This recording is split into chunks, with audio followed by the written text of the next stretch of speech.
오늘 설교는 그 로이드 존스 목사님의 책에서 발견한 글 하나를 이제 읽어드리는 것으로 말씀을 시작하려고 하는데요. 이 설교의 이 한마디 그 문장이 계속 이제 흘러가게 된다는 걸 전제로 말씀을 드리고 싶습니다. 내용이 이렇습니다. 기독교란 주님이 나타나시는 바로 그것입니다. 단조로운 일상 가운데서 갑자기 예상치도 못하게 놀랍게 주님이 우리를 만나 주십니다. 그리고 우리의 삶과 시각을 송두리째 바꿔놓는 말씀을 주십니다. 우리가 전혀 생각지도 못했던 수준에 우리를 올려놓으십니다. 저는 이 짧은 글을 읽으면서 지금 우리 교회가 추구하고 있는 예배 회복 운동의 핵심이 이 글 속에 다 담겨 있다는 생각을 하게 됐습니다. 그래서 제가 이 부분을 이제 옮겨 적어 가지고 한 주 동안 참 많이 읽고 묵상하면서 시간을 보냈는데요. 이 부분을 한 번 더 제가 화면으로도 좀 띄워달라고 부탁을 드렸는데 저의 액센트를 한번 좀 느끼시면서 다시 한번 들어보시면 좋겠습니다. 단조로운 일상 가운데서 갑자기 예상치도 못하게 놀랍게 주님이 우리를 만나 주십니다. 그리고 우리의 삶과 시각을 송두리째 바꿔놓는 말씀을 주십니다. 그 다음에 이 결론 말씀이요, 우리가 전혀 생각지도 못했던 수준에 우리를 올려놓으십니다. 그 설교 제목을 제가 여기에서 따왔는데요, 정말 우리가 매 예배 때마다 이 기대감을 가지는 것, 이게 예배 회복 운동의 핵심입니다. 예전에 제가 청소년 사역하던 시절을 가끔씩 말씀을 드리는데, 저는 청소년 전문가니 청소년 대가니 이런 말도 안 되는 과장된 이야기를 가끔씩 들었습니다만, 청소년 사역하면서 제가 한 건 딱 하나였습니다. 이 아이들에게 예배의 기쁨을 맛보게 하자. 예배가 인생에 얼마나 소중한 것인가를 이거 하나만 전하면은 내 역할은 충분하다, 그런 생각으로 10년 동안의 청소년 사역을 했는데요, 이 아이들이, 그 어린 중학생이, 어린 고등학생들이 이 예배의 기쁨을 맛보기 시작하면 모든 생활에 다 영향을 미치는 겁니다. 몇 번 말씀드리지 않았습니까? 토요일이 되면은 여기저기서 아이들이 그 당시로 소통하던 그 내용을 가지고 문자가 오고 글이 올라옵니다. 메일이 옵니다. 목사님, 시간이 왜 이렇게 안 가는지 모르겠습니다. 이 토요일 저녁은 없었으면 좋겠습니다. 내일 예배가 기대가 되네요. 예배가 기다려지네요. 이런 것들이 매 토요일마다 너무나 많은 아이들에게 그런 글들이 제게 올라오곤 했었고요. 그런가 하면 그때 이제 한 달에 한 번씩 청소년 찬양 축제라는 것을 만들었는데 깜짝 놀랐습니다. 울산에서, 부산에서, 광주에서 막 버스를 대절해 가지고 올라오고, 그래서 옥하는 목사님이 특단의 조치를 취해서 저녁 7시부터 드려지는 청소년 찬양 축제는 사랑의 교회의 모든 공간을 다 오픈해라, 그리고 다른 부서들이 양보해라, 막 이런 놀라운 일들이 일어났는데요, 청소년 찬양 축제가 끝나고 그 다음 날 한 여학생에게서 메일이 왔는 걸 제가 잊지를 못합니다. 남자친구랑 성관계를 갖고 임신을 하고 또 낙태를 하고, 그래서 이제 교회를 떠나게 되었는데, 이 찬양 축제를 통해서 예배 가운데 하나님을 만났습니다. 그리고 내 모든 죄들을 회개하고 하나님 앞에 회복이 되었습니다. 고등학생이 보내준 글이에요. 지금 우리가 예배 회복 운동을 펼치자는 것은요, 바로 이런 어린 청소년들이 누렸던 그 예배에 대한 기대감, 막 이 중에 어젯밤에 왜 이렇게 시간이 안 가는 거야, 나 예배 드려야 되는데, 혹시 그런 분 계세요? 일부는 다 그런 분이지 않으세요? 그런가 하면은 여러분, 그 어린 고등학생이 성관계를 가지고 임신을 하고 낙태를 하고 그 죄책감에 휩싸이고 하나님이 나를 용서하지 않으실 거라고 그런 마음을 가지고 교회를 떠났던 이 불쌍한 한 여학생을 완전히 회복시켜 주시는, 그를 만나 주시는 그 통로가 예배라는 겁니다. 예배 회복 운동이라는 게 무슨 막 겉으로 보여지는 이런 걸 치장하자는 게 아니거든요. 지금 우리 교회 홈페이지에다가 아주 간단한 팀에서 막 여러 가지 많은 내용을 했길래 이걸 다 줄이라 그랬습니다. 딱 3가지. 홈페이지 들어가서 시간 점검하고 복장 체크하고 예배 태도를 돌아보자. 그래서 이제 시간을 어떻게 점검합니까? 예배 시작부터 참여하며 지각하지 않겠습니다. 복장은 어떻게 하라고요? 예배 예식에 맞는 단정한 복장으로 예배 드립니다. 저희 누나 부부 말씀을 드리지 않았습니까? 그 집에 아무도 없이 딱 두 분이서 예배를 드린다 할지라도 하나님 앞에서 경건한 복장을 갖추는 것. 그리고 세 번째는 예배 태도입니다. 예배 중에 다른 일을 하지 않으며 바른 자세로 예배를 드립니다. 너무나 간단해서 이거 프린트할 것도 없겠네 하지만 가장 기초가 회복되는 게 모든 게 회복이 되는 거거든요. 그래서 하나님 앞에 딱 제 시간에, 그리고 또 경건한 복장으로, 그리고 집중해서 하나님의 은혜를 구하며, 이건 연속극 보듯이 기웃기웃거리고 이렇게 예배를 드리는 거기에 어떻게 성령의 역사가 나타나겠느냐는 것입니다. 이런 의미에서 저는 오늘 본문이 참 제게 소중한데요, 예수님께서 그 수가성 여인을 만나 주시는 그 내용 속에서 참 예배가 어떠한 역사가 일어나고 어떤 능력이 나타나는가를 너무나 느낄 수 있어서 이 본문이 저는 너무 좋습니다. 이 수가성 여인은요, 참 아픔이 많은 여자 아닙니까? 남편의 사랑을 받을 수 없었고 가정생활에 실패를 했고, 그리고 그것이 마음의 병을 가져와 가지고 대인기피증 증세를 나타내고 있습니다.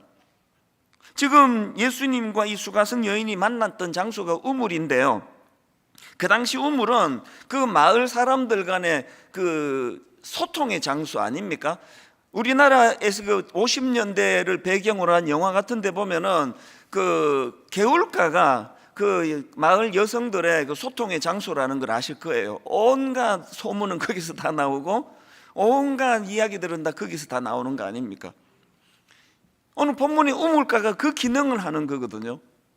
그래서 마을 많은 사람들이 물길러 와서 대화를 나누고 또 남편 흉도 보고 이러면서 이제 회복을 하는 곳인데, 지금 이 여자가 물길러러 온 그 시간이 그 본문 6절에 보니까 제6시, 이게 지금으로 말하면 낮 12시예요. 여러분, 그 중동 사막 가장 뜨거운 낮 12시에 이 여자가 물길러 간 이유는 딱 하나밖에 없습니다. 그때 너무 뜨거워서 사람들이 안 모이니까요.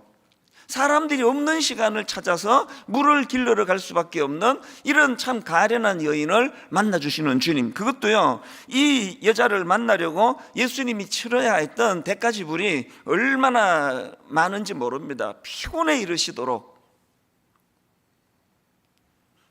이렇게 문제가 많은 여인이지만, 그러나 여러분, 저는 본문에서 이 여인에게서 담고 싶은 게 딱 하나 있습니다. 뭘 담고 싶으냐? 예배에 관심이에요. 바로 요한복음 4장 19절에서 여자가 이르되 주여 내가 보니 선지자로소이다. 자기 기준으로 이건 대단한 인정 아닙니까? 선지자로소이다. 그 처음 본 낯선 남자 예수님을 대면하고 그 예수님을 신뢰하면서 제일 먼저 나오는 문제제기가 20절입니다.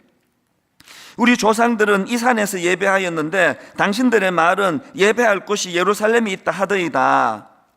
예수님을 선지자로 인식하자마자 예배에 관한 주제를 끄집어내는 게 이 여인의 위대한 모습이에요. 이 관심이 예배에 있다는 거거든요.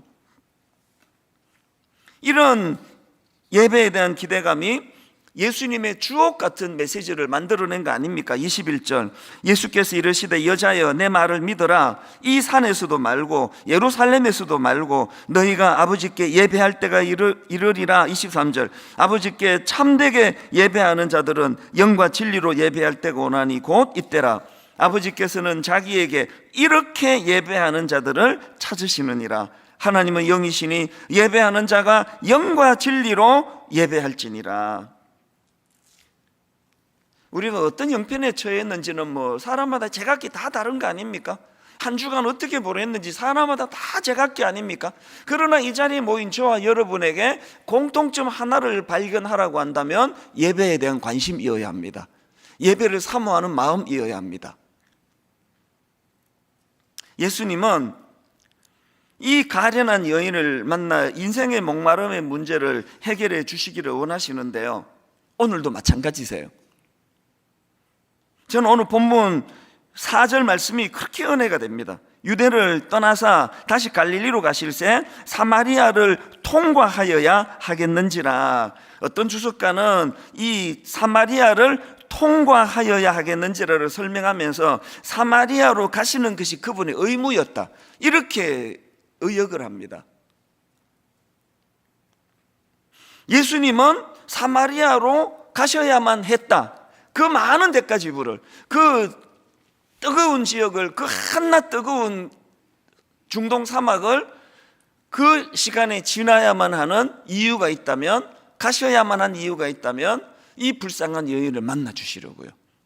그 대가를 지불하시고 우물가에서 여인이 나타나기를 기다리고 계시는 예수님, 이게 예배예요. 그래도 지각하시겠습니까? 여러분, 그래도 무성의하게 영적인 우물가로 가시렵니까? 많은 대가, 십자가라고 하는 상상을 초월하는 대가를 치르시고 오늘도 영적인 우물가에서 우리를 기다리고 계시는 주님. 예배는요, 이 사실을 자각하는 거예요. 그래서 예배는 정성입니다. 예배는 장소가 아니고, 예배는 어떤 다른 그 무엇도 아니고, 예배는 정성입니다. 왜? 주님께서 엄청난 대가를 지불하시고 우물가에서 기다리고 있는, 그게 예배이기 때문이에요. 이런 점에서 저는 진짜로 마음으로 사모합니다. 오늘 본문의 맨 마지막 결론인 28절부터 한번 보십시오. 여자가 물동이를 버려두고 동네로 들어가서 사람들에게 이르되 내가 행한 모든 일을 내게 말한 사람을 와서 보라, 이는 그리스도가 아니냐 하시니, 이 물동이를 버려두고 치유가 된 이 여인의 기쁨, 그 감격, 그렇게 해서 기뻐 이 사실을 전하려고 달려나가는 이 기쁨이 되찾아지고 활력이 되찾아지는 것이 예배인 줄로 믿으시기를 바랍니다. 그래서 제가 오늘 이런 의미에서 우리가 이 제대로 예배의 능력을 맛보기 위해서 예배가 가진 두 가지 기능을 꼭 기억하시고 이걸 소중히 우리가 실천해야 된다는 걸 기억해 주시기를 바랍니다. 첫 번째로 예배가 가진 기능 중에 중요한 기능은 직면하게 하는 기능이 있습니다. 직면. 이 직면이라는 용어는 상담학 용어인데요, 상담학 사전을 보니까 이렇게 설명합니다. 직면이란 두렵거나 회피하고 싶은 상황을 피하지 않고 직접 그 속으로 들어가서 자신이 경험하는 불안이나 공포가 점차 감소할 때까지 그 대상이나 심상을 지속적으로 경험하도록 하는 인지행동치료 기법, 이게 직면이래요. 그런데 놀랍게도 예배가 직면. 그래서 저는 청소년 사역할 때 여러 번 경험했습니다. 목사님 죽을 것 같이 힘듭니다. 그래서 지금 누구랑 또 상담도 하고 병원에 약도 먹고 있는데 목사님 저 좀 살려주세요. 그렇게 하고는 이제 3주 뒤 예배 마치고 만나자 그러고 연락을 했는데 한 2주 지나가지고 안 만나도 되겠다고 연락 오는 경우들이 여러 번 꽤 많았습니다. 아니 왜? 예배 시간에 하나님이 답 주셨습니다.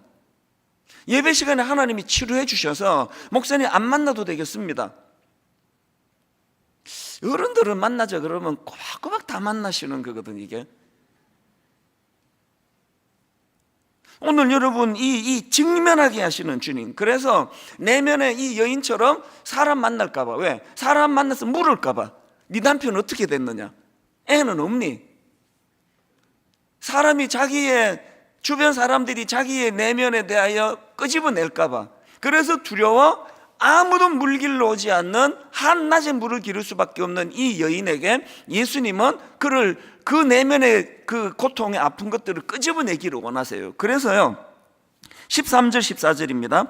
예수께서 대답하여 이르시되 이 물을 마시는 자마다 다시 목마르려니와 내가 주는 물을 마시는 자는 영원히 목마르지 아니하리니 내가 주는 물은 그 속에서 영생하도록 솟아나는 샘물이 되리라. 그랬더니 15절 여자가 이르되 주여 그런 물을 내게 주사 목마르지도 않고 또 여기 물길로 오지도 않게 하옵소서. 여자가 이런 요청을 하니까 바로 그럼 16절에서 이르시되 가서 너의 남편을 불러오라.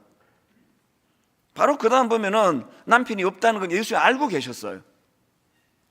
그런데 지금 영원히 목마르지 않은 이 해갈에 내가 목말라 있습니다 그랬을 때 예수님이 툭 던지는 말씀이 네 남편을 데려오라.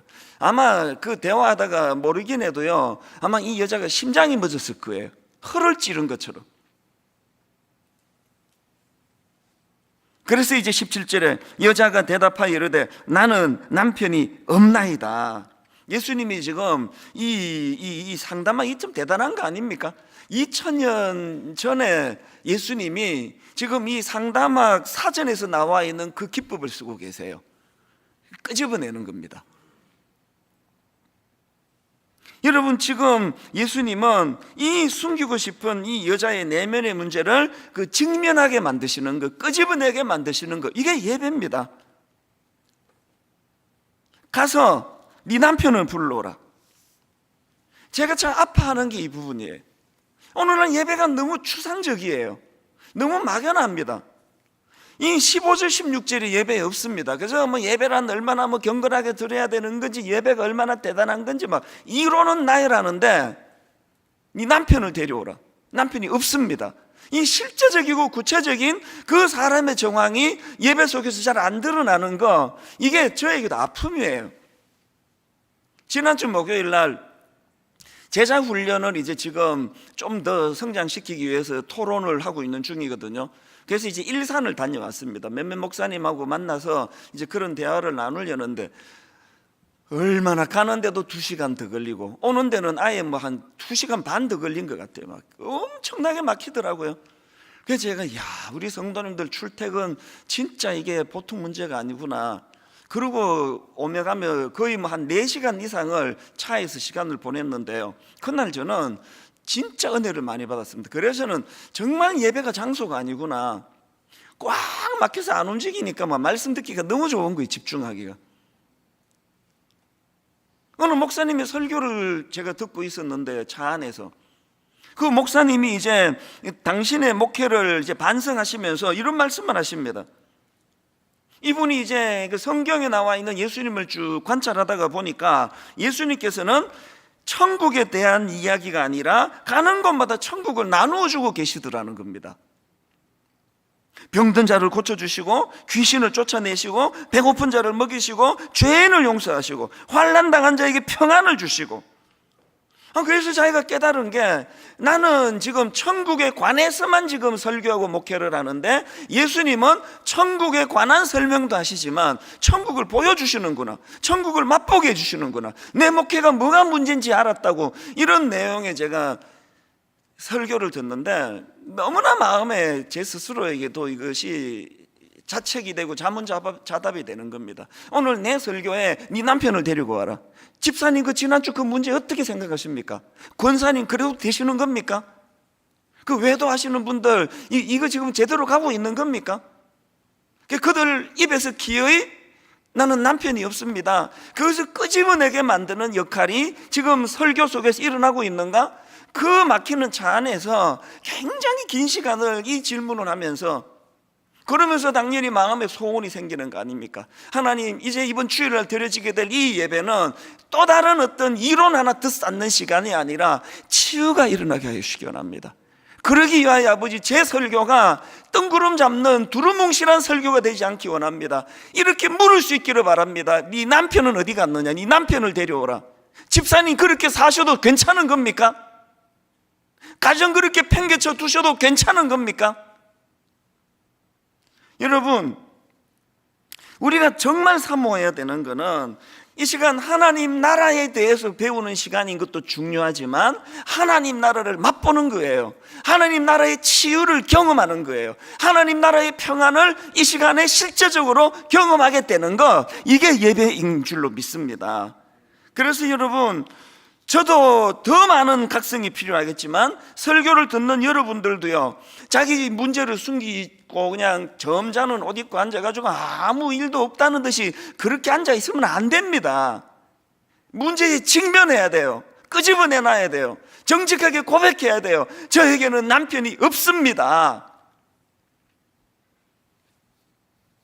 오늘도 예수님은 우리 내면의 문제를 다 끄집어내 주시기를 원하세요. 오늘도 예수님은 베데스다 목가를 찾으셔서 38년 된 병자에게 물으셨던 것처럼 예배 중에 우리에게 물으세요. 요한복음 5장 6절, 예수께서 그 누운 것을 보시고 병이 벌써 오래된 줄 아시고 이르시되 네가 낫고자 하느냐? 네가 낫고자 하느냐? 8절, 예수께서 이르시되 일어나 내 자리를 들고 걸어가라. 이 메시지가 들려지는 게 이게 예배거든요. 그거를 도와드리는 역할이 그게 설교거든요. 저는 후배 목사님들한테 종종 그런 이야기를 해요. 나는 신학교 교수님에게, 설교학 교수님에게 나 100점 평가받는 거 중요하지 않다고 생각한다. 그 설교학 교수님, 딱 이론으로 무장된 교수님이 제 설교를 들으면 뭐 응성한 게 얼마나 많겠냐고요. 난 그 응성해도 된다 생각해요. 어느 엄마가 집밥 만들어 애 먹이면서 막 교과서에서 배운 그대로 물 2컵 반 이렇게 하는 엄마 없습니다. 사랑하는 마음만 있으면 되는 거 아닙니까? 조금 뭐 조리법이 좀 달라도, 어떨 때는 막 이게 딱 계량해가지고 소금을 식당에서 다 타는데, 어떨 때는 손맛으로 이렇게 해가지고 좀 짤 때도 있고, 막 엄마 왜 이렇게 싱거워 막 소리를 들을 때가 있지만, 그래도 그 아이가, 우리 아들이 군대 가가지고 휴가를 곧 나온다고 그래서 뭐 해줄까 그러니까 얘가 딱 하나만 해주면 되는데, 엄마 김밥. 굉장히 의아했습니다. 그게 엄마 밥이에요. 담임 목사가 그 신학교 교수님이 100점을 주실 설교를 준비해서 맞춘다면 그거는 엄마가 아니라 식당 주인이거든요. 저는 진짜 여러분의 담임 목사가 되고 싶습니다. 식당 주인 되고 싶지 않습니다. 격식도 파괴되고 그냥 저는 중요한 광고는 설교 시간에 다 하잖아요. 왜? 그 영적인 의미를 부여하며 광고를 하면 모든 광고가 다 영적인 메시지가 되더라고요.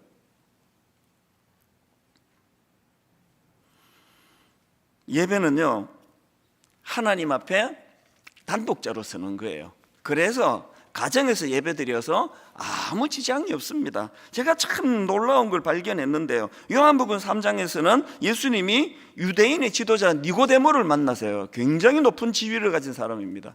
그리고 요한복음 4장에서는 이런 정말 가정이 다 깨져버리고 남편의 사랑을 받을 수 없고 참 우울증처럼 대인기피증에 걸려있던 이 여자를 만나주세요. 주님은요, 지위 고하를 따져가며 만나시는 분이 아니에요. 저희 교회에 연예인들이 꽤 계시거든요. 저희 교회에 정치하는 분 꽤 계시거든요. 양심을 걸고 말씀을 드려요. 그분들 특별 관리하지 않습니다. 따로 만나지 않습니다. 왜? 주님은요, 니고데모만 만나시는 분이 아니시거든요.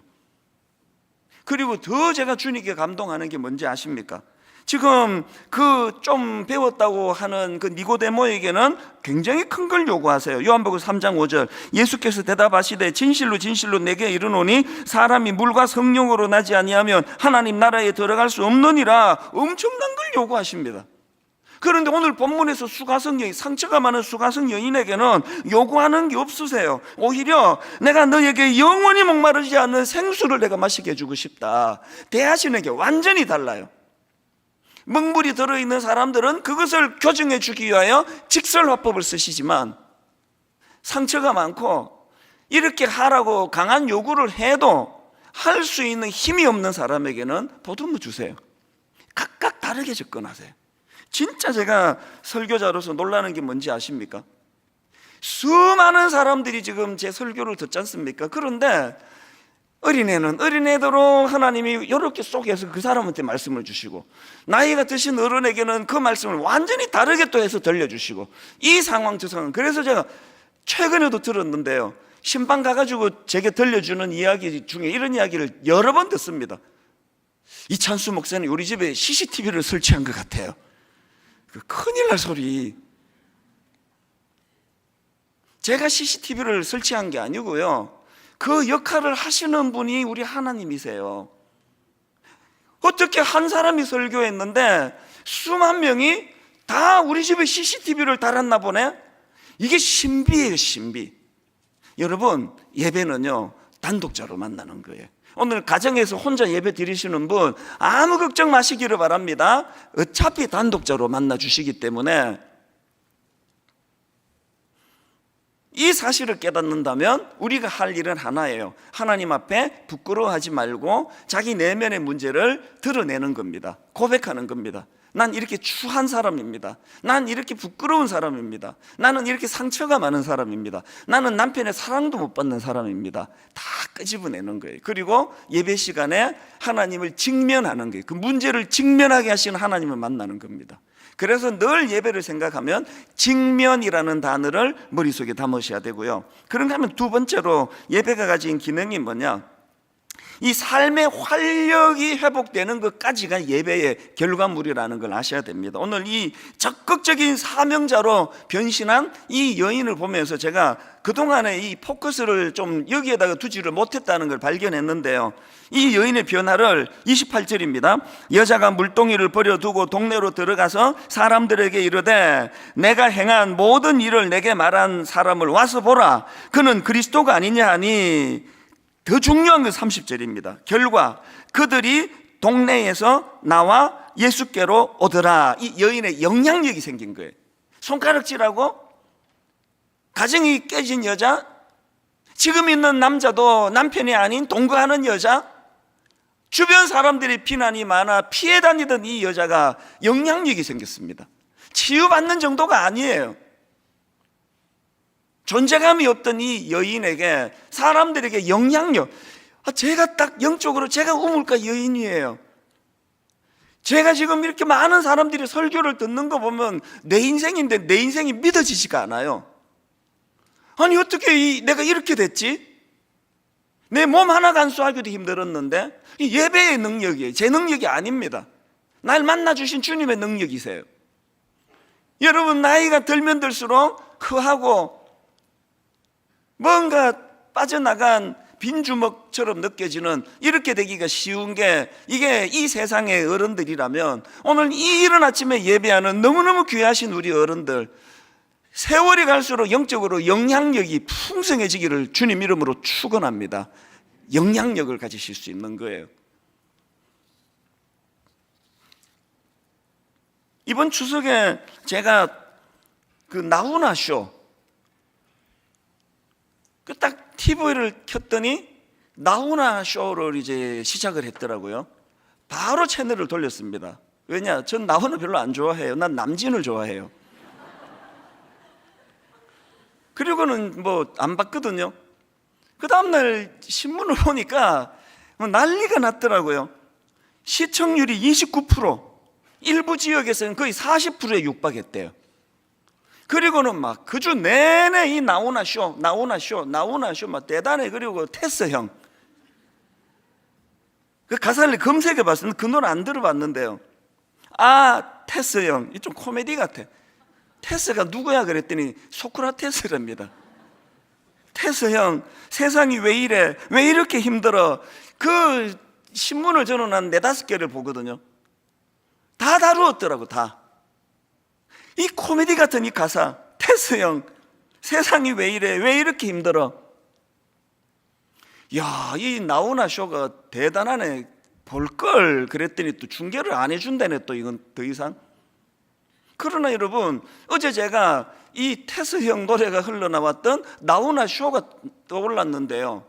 여러분, 예배가 나훈아 쇼입니까? 이날 전국의 40% 가까운 28%의 국민들이 그것을 보고 테스 형 맞아, 세상이 왜 이렇게 힘들어, 힐링이 되고 치유가 됐다고 한다고 해서 이게 예배입니까?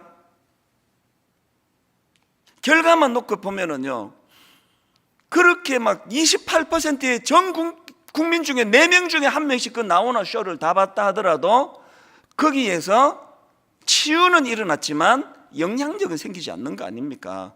조용필 쇼 맨날 막 5만 명씩 모여가지고 4시간 5시간 떼창을 하고 막 난리가 나는데요, 그렇게 하고 싹 관중들 빠져나가면 아무 일도 일어나지 않는 게 조용필 쇼입니다.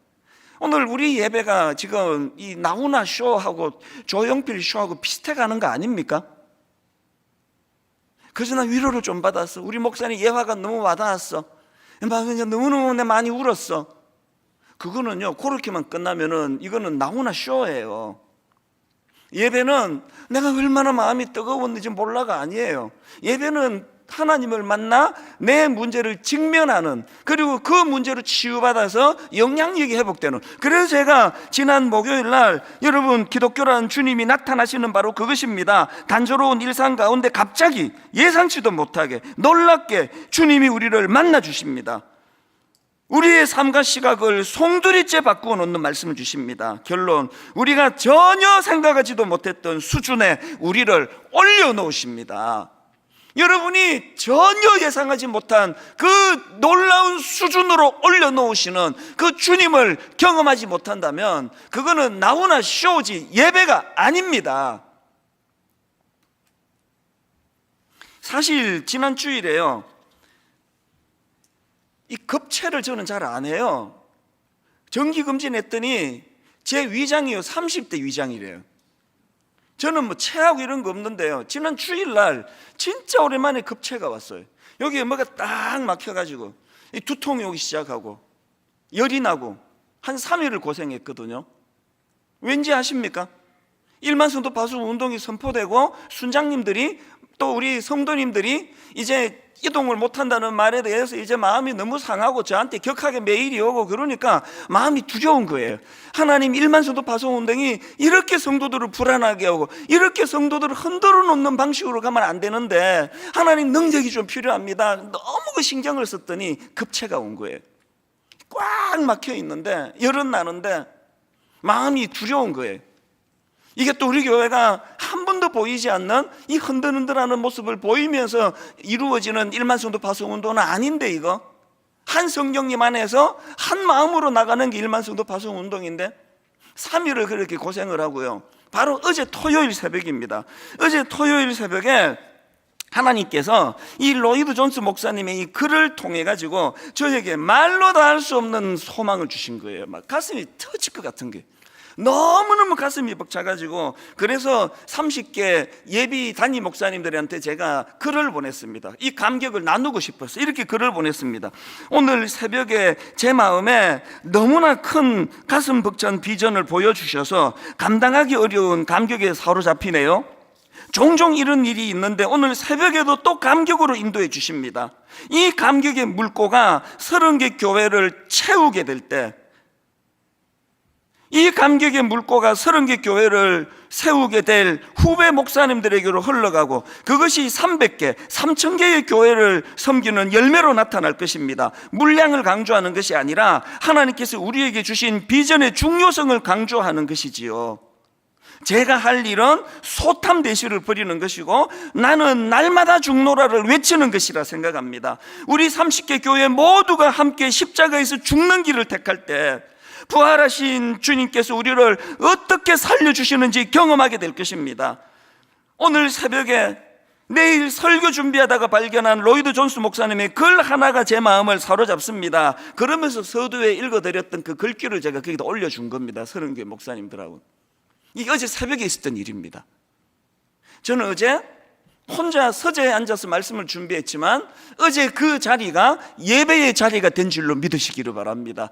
급체가 올 만큼 두려움에 빠져있던 제가 그 두려움이 변하여 전날의 한숨 바뀌어 주님을 향한 찬양이 되게 하시는 그 은혜를 어제 새벽에 누리게 된 줄로 믿으시기를 바랍니다.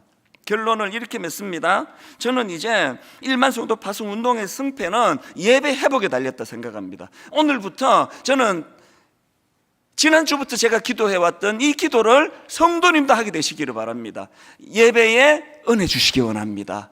예배가 수가성 여인의 우물이 되기 원합니다. 예배가 내 심령을 뒤집어 놓고 예배가 이찬수 목사가 어제 경험했던 그 급체를 만날 만큼 두려움에 빠지게 한 그 두려움을 완전한 기쁨으로 바꾸어 주시는 주님을 만나는 통로인 것을 깨닫게 하여 주시옵소서. 지난 금요일 날 1만 성도 파송 운동 1차 설명을 드렸거든요.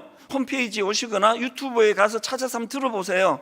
저는 그 두려움을 빌립보서 1장 6절 말씀, 이것도요, 이 녹화하는 그날 성령님이 제게 주신 말씀을 깨달음인데요, 너희 안에서 착한 일을 시작하시니가 그리스도 예수의 날까지 이루실 줄 우리는 확신하노라. 그 영상에서도 제가 이 고백을 했습니다만 저는 두려웠거든요. 이거 과연 잘 될까? 안 되면 어떡하지? 성도들을 혼란만 일으키고 어려움만 일으키는 소음이 되면 어떡하지?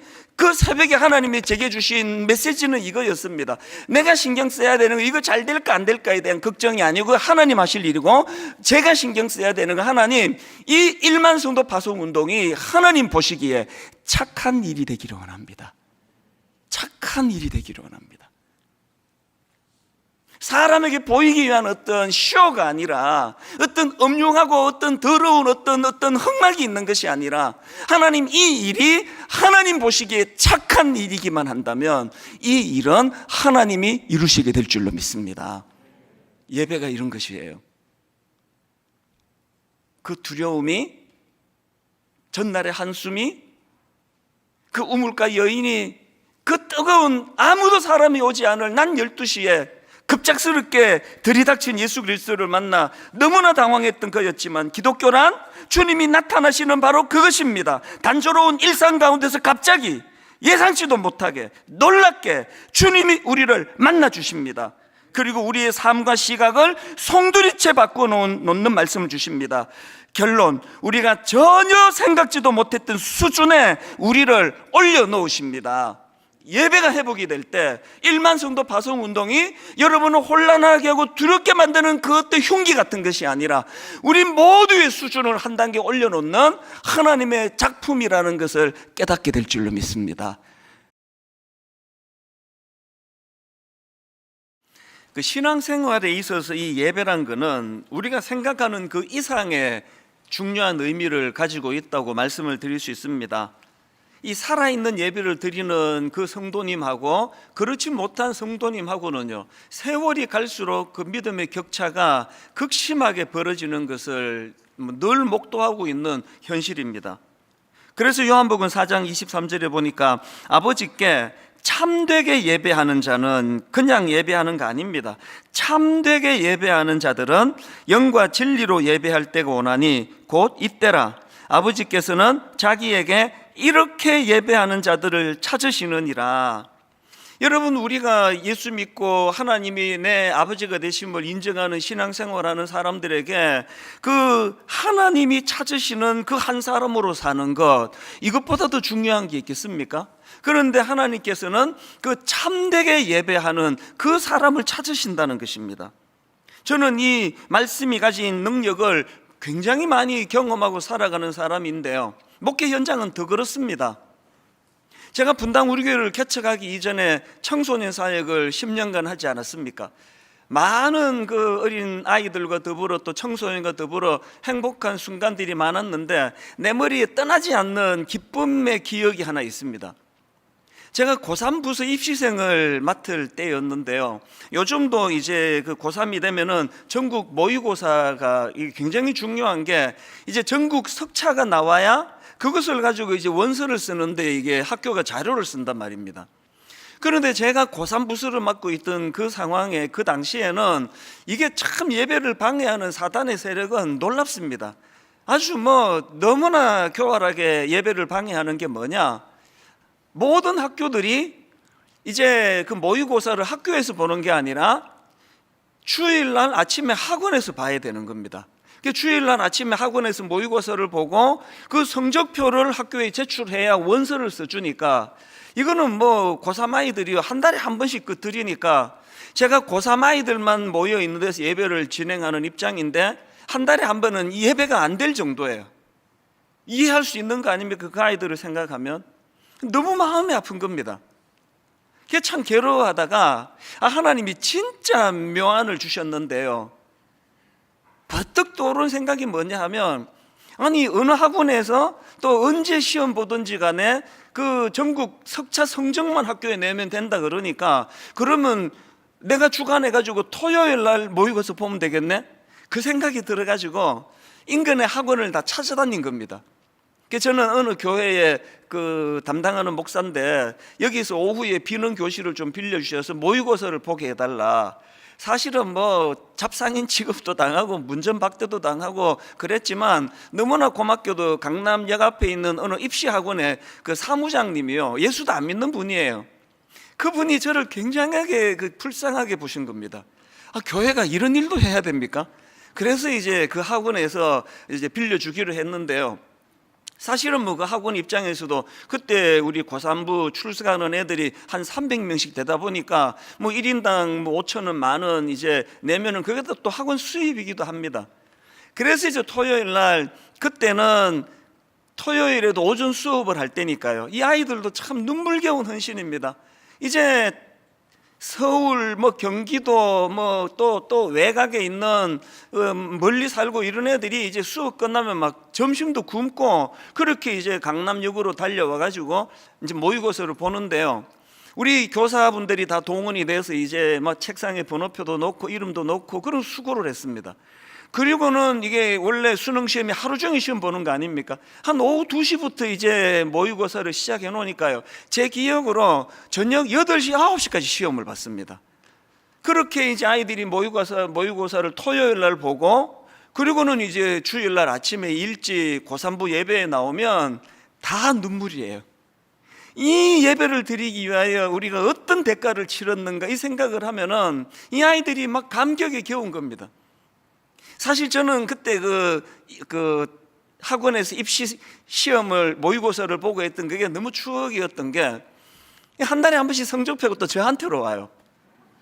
그 성적표를 주는 그 함에다가 이렇게 되어 있습니다. 그때 제가 사랑의 교회 중고등부를 맡고 있었으니까요, 수신 해놓고 사랑의 학원 그러면서 이제 저한테 여기 오면은 한 달에 한 번 예배 마치면 애들한테 성적표를 다 나눠줬어요.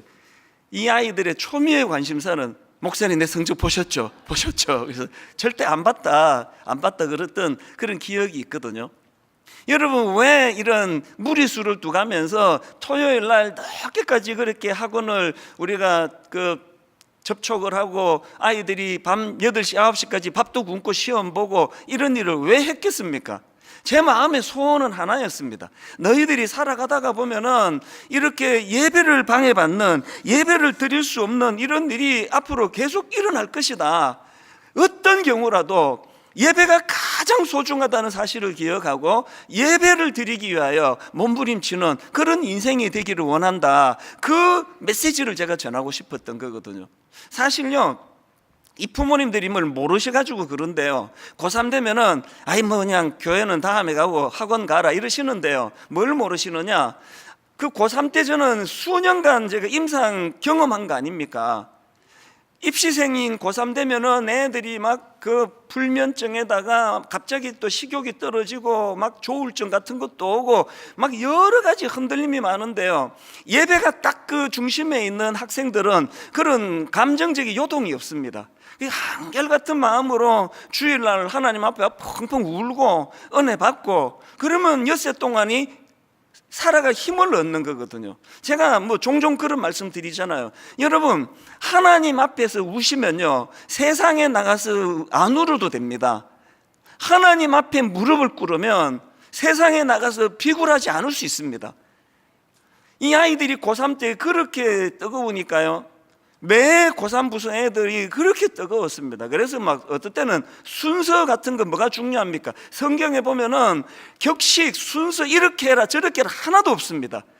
이 찬양 불러라, 찬송가 불러라, 복음성가 불러라 이런 거 없습니다. 그저 영과 진리로 예배하라, 정성을 다해서 예배하라, 그것만 있는 거 아닙니까? 그래서 이제 고3 애들 어떨 때는 설교를 한 5분만 하고 오늘은 정말 한번 우리 하나님께 부르짖어 보자, 그리고는 다 우리 한번 무릎 꿇고 한번 기도하자, 그렇게 뜨겁게 기도하고 찬양하고 예배를 드리고 얘들이 다 가고 난 그 자리 내 머리에 추억이에요. 구석구석에 눈물이 흥건히 고여있는 그 자리들, 이게 고3 때만 가능한 거 아니면 고3 때만? 군대 처음 가가지고 훈련소에서 너무나 힘들게 훈련받고 하나님 앞에 드리는 군대에서의 첫 예배를 남자분들이 그렇게 못 잊어하더라고요. 펑펑 울면서 가난한 마음으로 예배를 드렸던 그 예배, 저는 뭐 고3 뿐이겠습니까? 뭐 군인들 뿐이겠습니까? 이 세상을 살아가는, 더군다나 이렇게 혼란스러운 세상을 살아가는 이런 시대에, 너무나 불안정하고 너무나 두려운 시대에 예배가 여러분들 삶의 중심에 서 있는 하나님의 선물이 되기를 바랍니다. 엿새 내내 힘들고 어려운 삶을 살 때, 이제 3일만 있으면 나 교회 가는데, 이틀만 있으면 예배 드리는데, 예배가 우리 삶의 중심이 될 때에 안정감을 준다는 것, 그것은 제가 여러 번 간증했지만 제가 직접 경험한 일이고, 수많은 우리 고3 아이들, 제자들을 보면서도 제가 경험했고, 오늘도 말로 다 할 수 없는 어려움 중에 예배를 사모하는 성도님들이 그 예배를 통해 받는 위로가 상상을 초월한다는 걸 늘 경험하고 있거든요. 그래서 저는 오늘 중요한 선언을, 전 교회적으로 중요한 선언을 하나 하려고 하는데요, 이제 오늘부터 11월 한 달 내내 예배 회복 운동을 선언합니다. 이제 바른 예배가 드려져야 되고, 예배가 회복되도록 저는 말할 것도 없고, 모든 성도님들이, 우리 예배에 종사하는 분들이 다 함께 예배를 살려야 된다. 예배가 살면 내 심령이 산다. 예배가 살면 흔들거리는 내 가정이 회복이 된다. 예배가 살면 내 인생의 중심이 회복이 된다. 이 사실을 경험하는 그런 예배 회복 운동이 되기를 주님 이름으로 축원합니다. 이제 하나님 앞에 한번 예배가 제대로 드려지게 될 때에 내 심령에, 내 삶에 어떤 놀라운 영향과 변화를 주는가, 이거를 사모하면서 그렇게 진행되면 좋겠는데요. 그래서 이제 오늘을 비롯해서 몇 주 동안에 예배와 관련된 설교를 시리즈로 계속 제가 지금 준비를 하고 있는데, 그 첫째 날 오늘 저는 구약의 인물인 가인과 아벨을 비교하면서 이제 중요한 교훈을 좀 얻기를 원하는데요. 자, 오늘 본문 창세기 4장 3절부터 한번 보십시오. 5절까지. 세월이 지난 후에 가인은 땅의 소산으로 제물을 삼아 여호와께 드렸고, 아벨은 자기도 양의 첫 새끼와 그 기름으로 드렸더니 여호와께서 아벨과 그의 제물은 받으셨으나 가인과 그의 제물은 받지 아니하신지라. 여러분, 저는 지난 몇 주 동안에요, 가인과 그의 제물은 받지 아니하신지라, 이게 너무너무 두려움으로 왔습니다. 분당 우리 성도님들 중에 나는 예배 한 번도 안 빠졌어, 나는 예배 늘 드리고 있어, 난 헌금도 잘해, 그랬는데 하나님은 아이고 난 이 예배 받은 적이 없는데, 우리가 드린다고 다 받으시는 게 아니다는 거. 더군다나 저는 그 과정에서 이사야 1장 12절에 나오는 내 마당만 밟을 뿐이라, 이 표현이 너무 두려움이 됐습니다.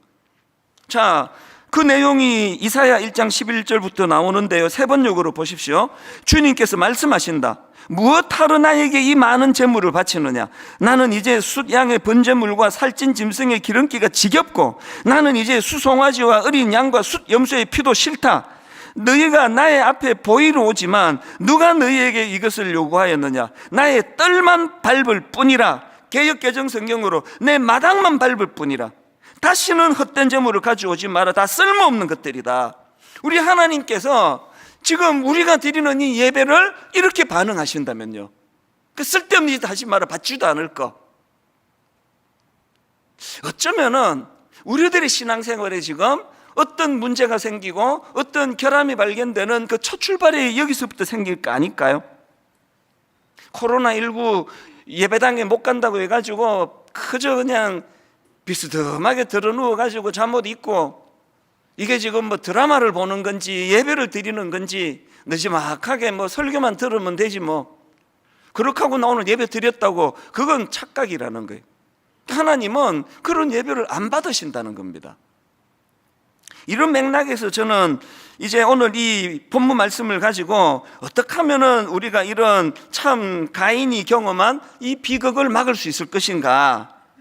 그래서 저는 오늘 본문에 나오는 이 가인과 아벨의 모습을 보면서 이 하나님이 받으시는 예배, 이 하나님이 받으시는 예배와 관련한 두 가지 지침에 대해서 말씀을 좀 나누보려고 합니다.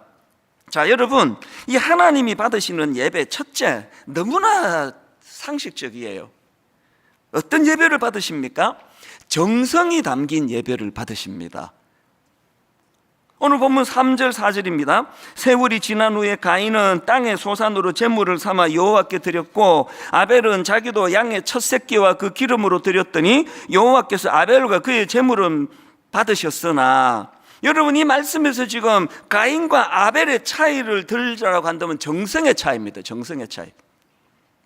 이 아벨이 드린 양의 첫 새끼와 그의 기름이라는 이 표현을, 이걸 제사랑 연결해 가지고 가인은 그 생명이 없는 곡식을 드렸기 때문에 안 받으셨고, 아벨은 그 양을 드렸기 때문에 받았다, 이렇게 해석하는 설교도 저도 들어봤지만요, 그건 학자들마다 견해가 좀 분분합니다.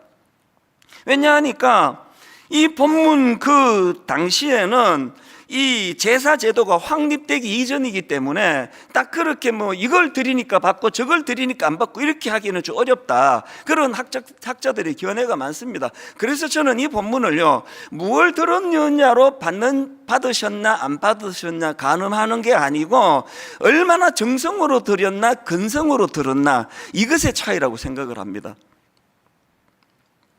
저는 여기 나오는 이 양의 첫 새끼와 그 기름으로 드렸다는 아벨의 이 하나님의 드림을 보면서 옛날에 우리 부모님 생각이 났습니다. 저희 가정만 그런 줄 알았더니요, 꽤 많은 분들이 그런 이야기를 하시더라고요. 어머니가 시장에 가셔가지고 이제 장을 보시고 오는데 10,000원을 내고 1,000원짜리 몇 장을 그 스름돈으로 받았는데 그 중에 새 돈이 있습니다. 그러면 그 새 돈을 성경책 사이로 끼우시면서 이렇게 말씀하세요. 이 새 돈은 하나님 거야. 그러니까 일주일 내내 헌금을 그런 식으로 가장 좋은 걸 드리고 싶어하는 마음, 이게 정성이잖아요. 이게 정성. 이 정성을 다해서 드리는 그 예배를 하나님이 기뻐 받으신다. 그래서 레위기 27장 26절에도 보면은 오직 가축 중에 처음 난 것은 여호와께 드릴 첫 것이라. 또 출애굽기 23장 19절 내 토지에서 처음 거둔 열매에 가장 좋은 것을 가져다가 너희 하나님 여호와의 전에 드릴지니라. 이게 다 정성을 강조하는 거 아닙니까? 가난한 과부의 2렙돈을 외면하지 않으시는 그 주님의 눈길의 포인트는 그 가난한 중에 금액이 작고 많고가 아니라 정성으로 드리는 그 여인의 모습을 보시는 거거든요. 제가 목회하는 가운데 참 잊혀지지 않는 이런 기억들이 파편으로 제 머리에 남아 있는데요, 그 중에 뭐 한두 청년이 아니지만 유난히 인상에 남는 어떤 청년이 있습니다. 참 가난한 가운데 고학을 하고 알바하고 어렵게 대학을 졸업하고 그렇게 하고는 이제 취업을 해서 이제 취직을 해서 첫 월급을 받았는데요, 그거를 갖고 와요. 목사님, 제가 첫 월급을 받았는데 이거는 하나님 거예요. 그렇게 하고 가져와요. 제가요, 그 모습이 기특하면서도 마음이 아파요. 얘가 어떤 상황인지 아니까. 근데 진심으로 돌려주고 싶은 겁니다.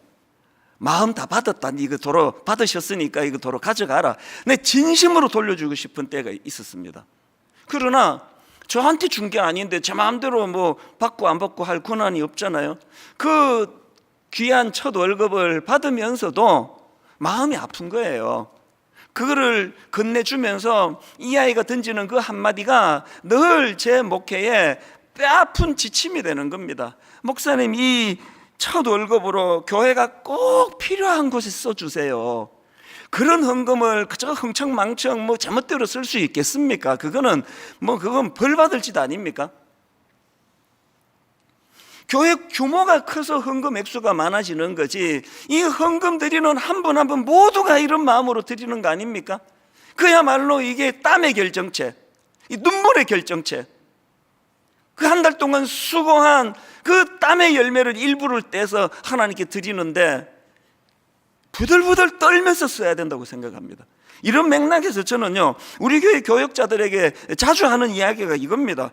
목회자인 우리 자신도 최선을 다해 헌금해야 되지만 더 중요한 것은 이렇게 성도님들이 정성으로 내주신 헌금을 잘 관리하고 잘 사용해야 된다. 한 푼도 허튼 데 쓰면 안 된다. 저는 교회에서 뭐 행사하고 뭐 흥청망청 남는 거 보면은 막 화가 나요. 아니, 딱 맞게 준비하면 되지. 그리고 약간 모자라면 집에 가서 밥 먹으면 되는 거지. 이렇게 20명 오는데 30명 분하고 이렇게 흥청망청 해가지고 쓰레기가 많은 거 이거 되는 거냐고. 아마 너무 쪼잔해 보이는지는 모르지만 교역자실에 갔는데 사람도 없는데 에어컨이 켜져 있고 그러면 이 언놈이 이런 짓을 안 하냐고 막 화가 나요. 어느 분이 이런 짓을 했는지 화가 나요.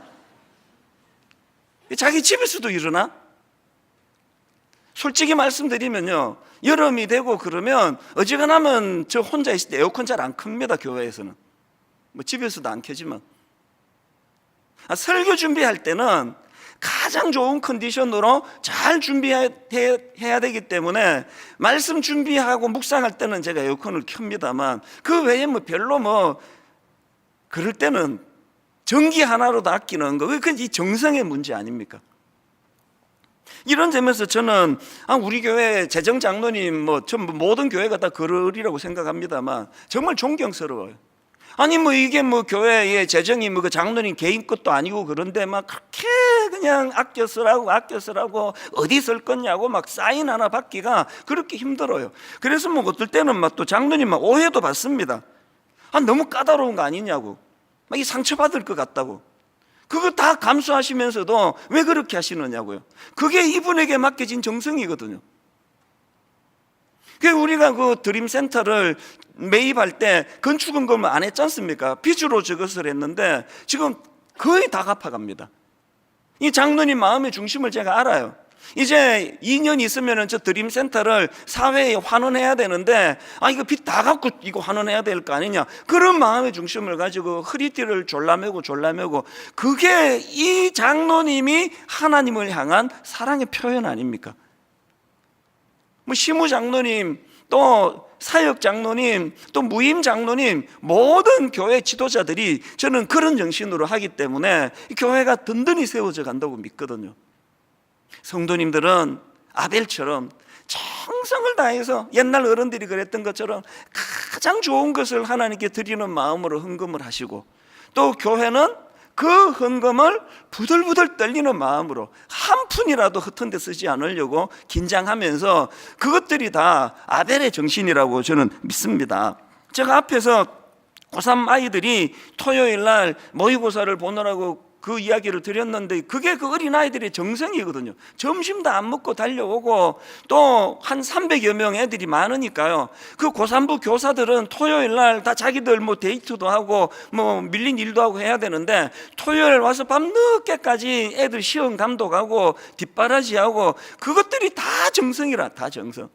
그렇게 예배가 토요일서부터 정성으로 시작이 되니까 그 눈물로 예배가 드려지는 그 펑펑 우는 아이들의 그 모습들, 그리고 그 행복해하는 그 모습들이 가능했다는 것입니다.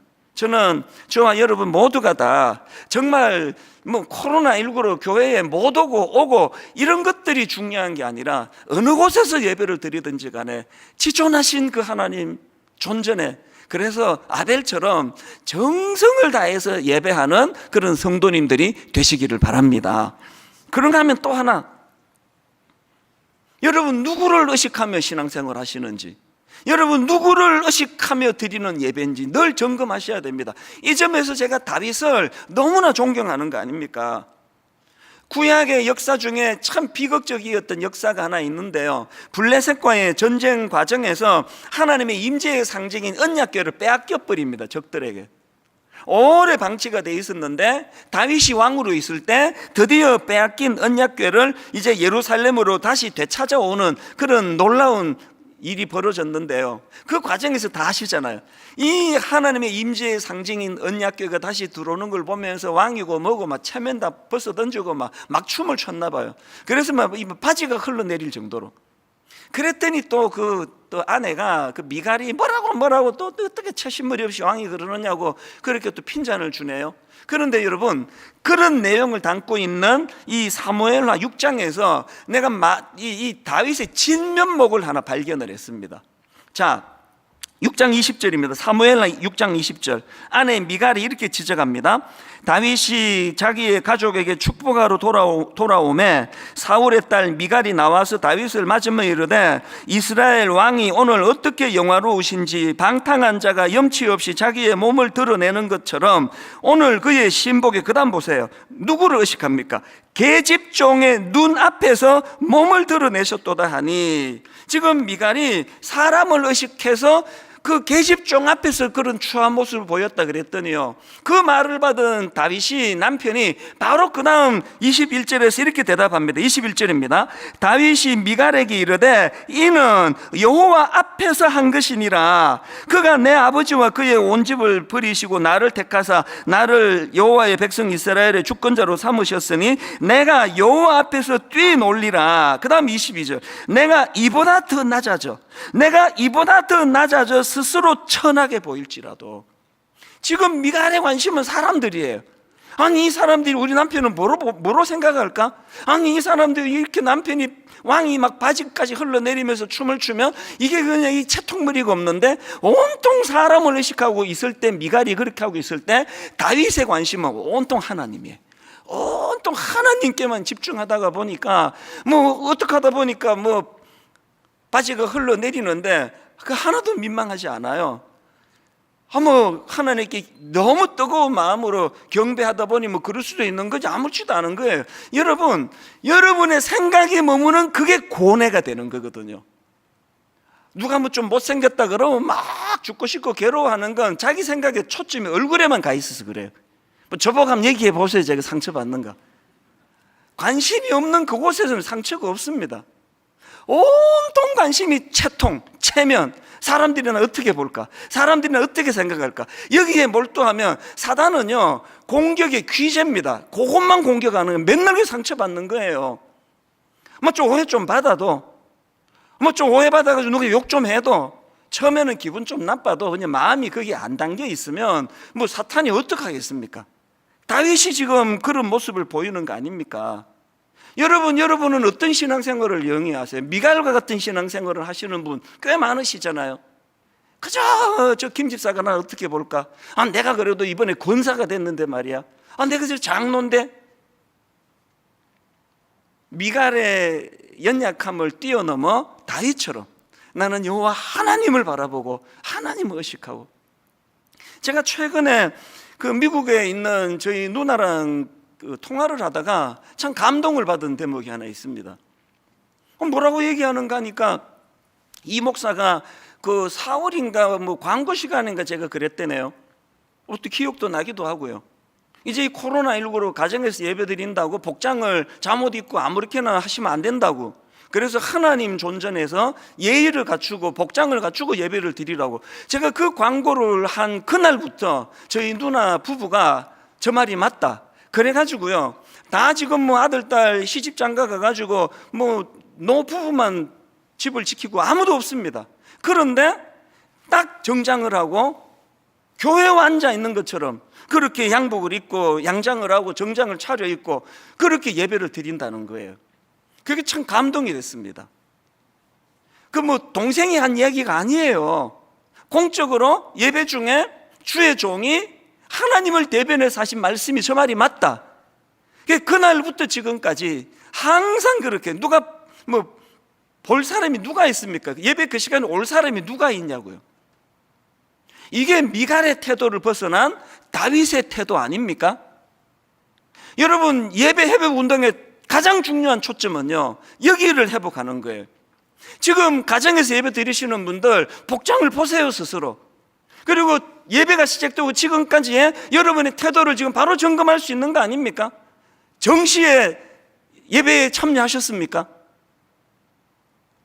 예배 드리다가 뭐 물 한 컵 떠가지고 또 마시고 또 궁금해가지고 또 한번 또 어디 검색해보고, 뭐 예배 드리다가도 오늘 목사 저 설교 제법이네, 준비를 좀 많이 했네, 잡담도 좀 하고. 그게 다 우리가 갱신해야 될 문제라는 겁니다. 하나님만 우리가 의식한다면 그 하나님 앞에서 어떤 곳에서 어떤 상황으로 예배를 드리든지 또 어떤 설교가 선포되든지, 내 마음에 오늘은 좀 은혜가 되는 설교가 선포되든지 은혜가 안 되는 설교가 선포되든지, 이거는 저 목사의 문제가 아니라 하나님과의 관계다. 나는 하나님 앞에 집중할 것이다. 이걸 회복하는 게 예배 회복 운동입니다. 제가 오늘 설교 제목을 최고의 하나님께 최선의 것을 이렇게 잡았는데요, 이건 어느 책에서 따온 겁니다. 오스왈드 챔버스가 쓴 주님은 나의 최고봉, 이런 제목의 책이 있는데요, 원래 이게 영어 원래 원제로 보면은 주님은 나의 최고봉 이렇게 하기보다는 나의 최선을 최고의 하나님께 이렇게 번역할 수 있는 제목입니다. 그래서 제가 여기서 오늘 설교 제목을 땄거든요. 여러분 한번 따라해 보시겠습니까? 좀 비장하게. 최고의 하나님께 최선의 것을, 최고의 하나님께 최선의 것을. 여러분 정말 우리 이런 목표를 좀 가지면 좋겠습니다. 여러분 우리 하나님이 삼류신이기를 원하세요? 우리 하나님은 삼류신이기를 원하는 성도가 누가 있겠냐고요. 우리 하나님은 인류예요. 우리 하나님은 최고예요. 우리 하나님은 최고의 하나님이세요. 그 최고의 하나님을 최고의 하나님으로 인정해 드리면서 그 최고의 하나님께 최선을 드리는 신앙생활을 해야 되겠다, 이런 결단을 가지고 신앙생활을 하게 된다면 우리의 영적인 회복이 일어나지 않을까요? 가정에서 예배 드린다고 소홀히 예배 드리지 않는 성도, 아무 보는 사람이 없이 부부만 드린다고 하나님 앞에 결례를 범하는 것을 밥 먹듯 하지 않는 성도, 예배 지각하지 않는 성도, 설교만 들으면 되지 뭐. 11시 예배가 시작되면은 한 11시 15분쯤 설교가 하나? 설교가 끝나자마자 됐다, 뭐 뒤에는 볼 거 없다, 끝버리는 거, 이런 것들이 정성이 깃들여 있지 않은 예배라고 한다면 이제 저와 여러분 모두가 다 이제 예배 회복 운동으로 말미암아 하나님 앞에 드리는 예배의 태도가 정성으로 드려지는 예배가 되기를 주님 이름으로 축원합니다. 두 번째로요, 한 가지 더 점검할 게 있습니다. 예배와 관련해서 점검할 게 뭐냐? 전인격적으로 드리는 예배를 하나님이 기뻐하신다는 겁니다. 이게 무슨 말인가 하면요, 자 4절을 보십시오. 아벨은 자기도 양의 첫 새끼와 그 기름으로 드렸더니 여호와께서 그의 제물은 받으셨으나, 이렇게 하지 않으시고요, 아벨과 그의 제물은 받으셨으나 이렇게 기록이 되어 있고요. 그 다음 5절입니다. 가인과 그의 제물은 받지 아니하신지라. 저는 이 말씀이 굉장히 중요한 의미가 있다고 생각합니다. 아벨이 드린 제물만 받으신 게 아니라 아벨과 그의 드린 제물을 받으셨고, 가인이 드린 제물만 받지 않으신 게 아니라 가인과 그가 드린 제물도 받지 않으셨다는 겁니다. 그러고 보면은 히브리서 11장 4절, 믿음으로 아벨은 가인보다 더 나은 제사를 하나님께 드림으로, 아벨이 뭐 피 있는 양을 바쳐서 그 내용물이 하나님이 기뻐하신 게 아니라요, 믿음으로 드렸다는 거예요. 믿음으로 드렸다는 거예요. 이런 차원에서 보면요, 로마서 12장 1절, 그러므로 형제들아 내가 하나님의 모든 자비하심으로 너희를 권하노니 너희 몸을 하나님이 기뻐하시는 거룩한 산 제물로 드리라. 이는 너희가 드릴 영적 예배니라. 그리고는 부연해서 설명합니다. 2절, 너희는 이 세대를 본받지 말고 오직 마음을 새롭게 함으로 변화를 받아 하나님의 선하시고 기뻐하시고 온전하신 뜻이 무엇인지 분별하도록 하라. 여러분 전인격적으로 드리는 예배가 뭡니까? 그냥 나 11조 냈는데 헌금했는데 내가 드린 그 행위가 아니에요. 내 존재가 하나님께 드려지는, 하나님께서 기뻐 받으시는 예배의 도구가 된다는 것입니다. 그래서 여러분 예배의 성분은요, 월요일부터 토요일까지 지난 6일 동안 이미 다 났습니다.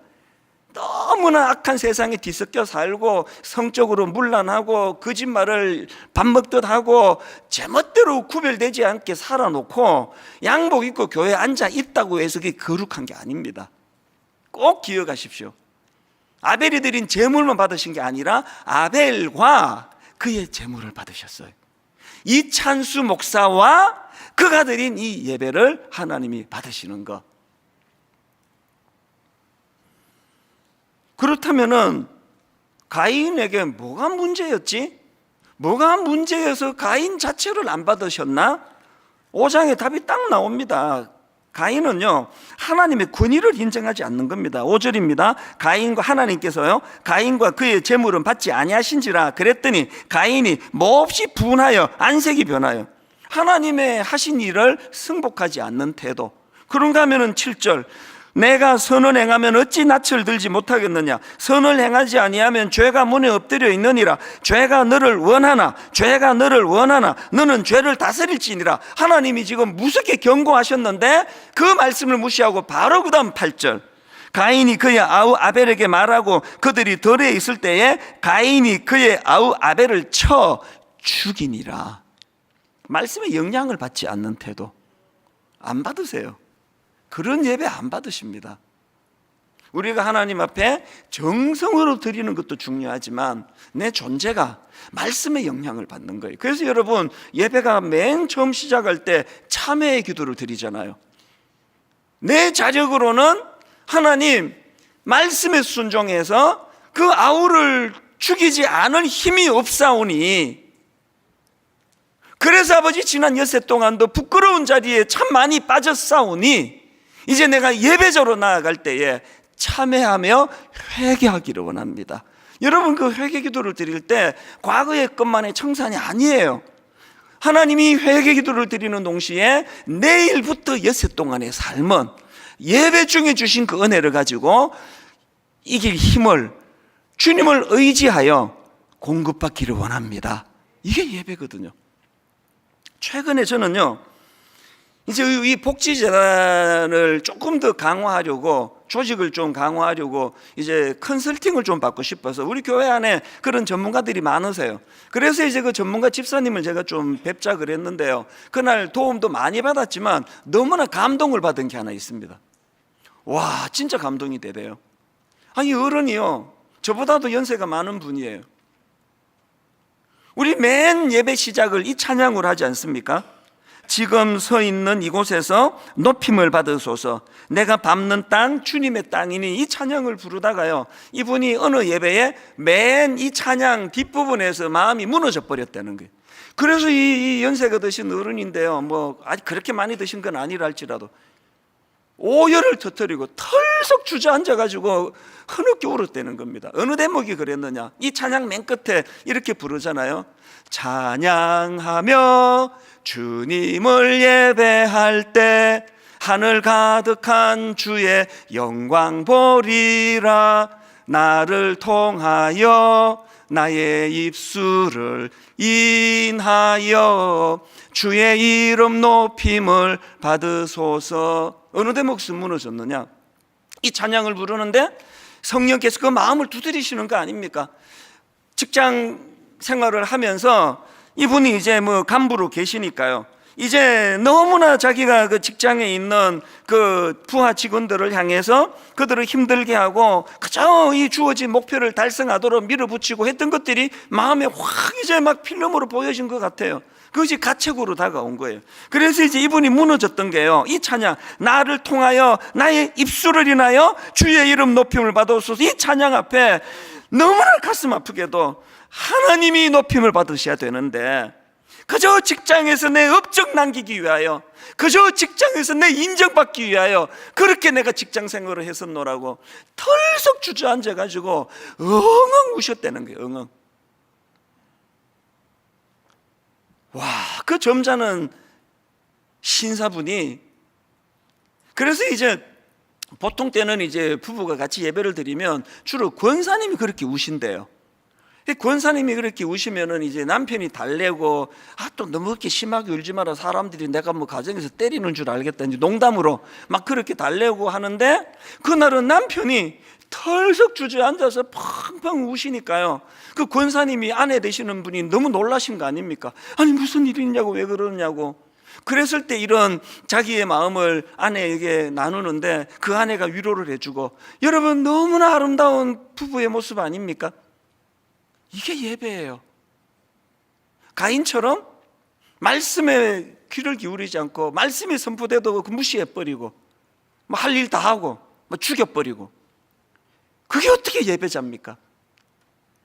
오늘 저와 여러분 모두가 다 매 예배 드릴 때마다 하나님께서 내 마음을 두들겨 늘 내 아내에게 내가 이렇게밖에 못하는 게 옳은 건가? 내가 남편을 더 잘 섬겨야 되는 거 아닌가?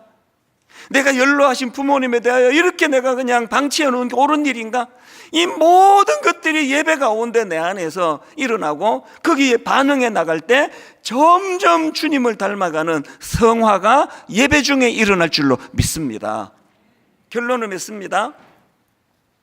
저는 다음 주에 바른 예배 드리기 점검표를 이제 같이 나누어 드리려고 하는데, 예를 들면 문항 이런 거, 여기 OX를 자기가 하는 겁니다.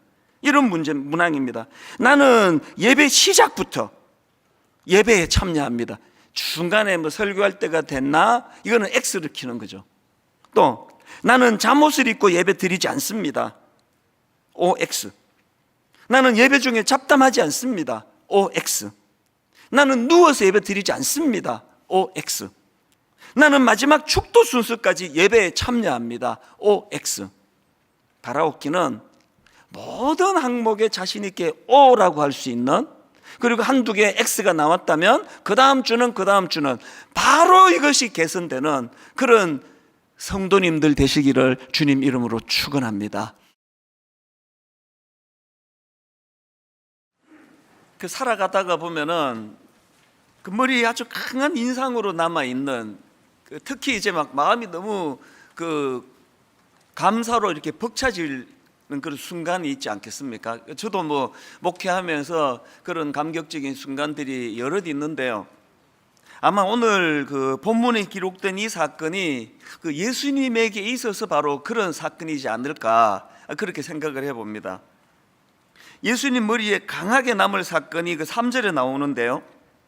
마리아는 지극히 비싼 향유 곧 순전한 나드 한 근을 가져다가 예수의 발에 붓고 자기 머리털로 그의 발을 닦으니 향유 냄새가 집에 가득하더라.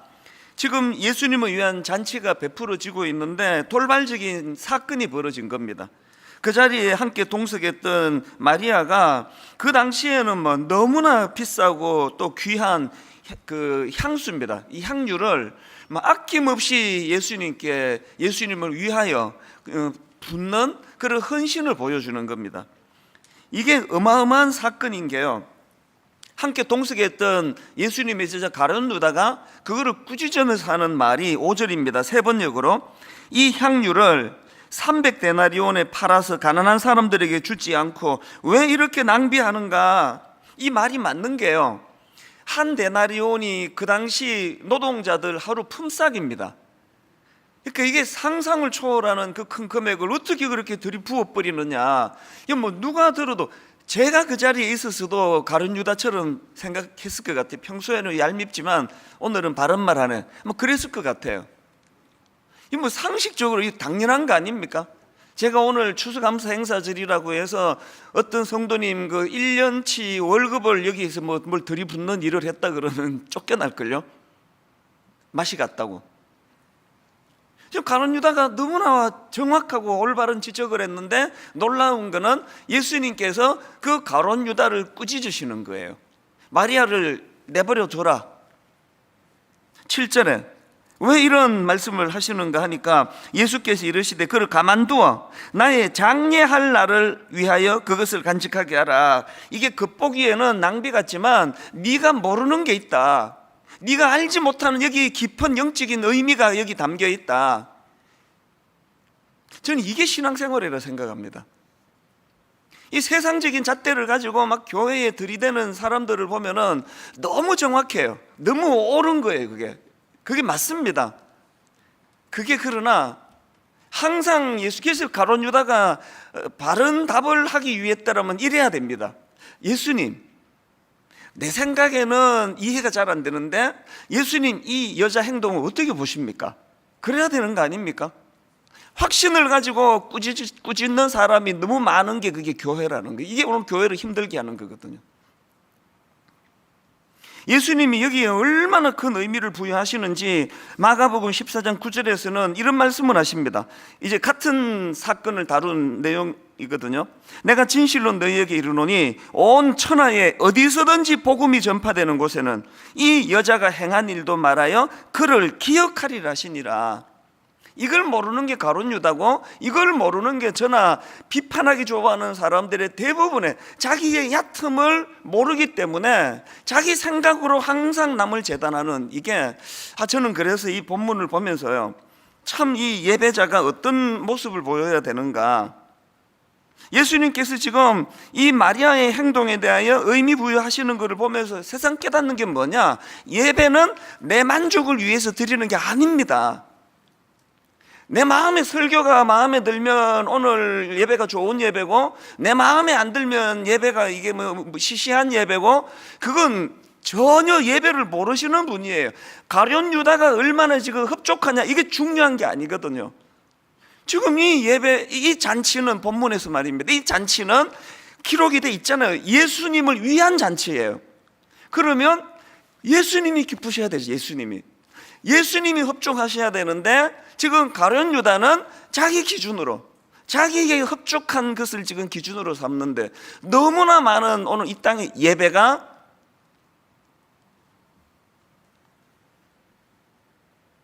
그 인간의 머리로 계산하는 그곳에는요, 온전한 예배가 드려지기 어렵습니다. 어떤 의미에서는 여러분이 막 흡족하셔가지고 오늘 막 예배 대박이야, 어쩌면 그 예배 하나님 안 받았을지도 모릅니다.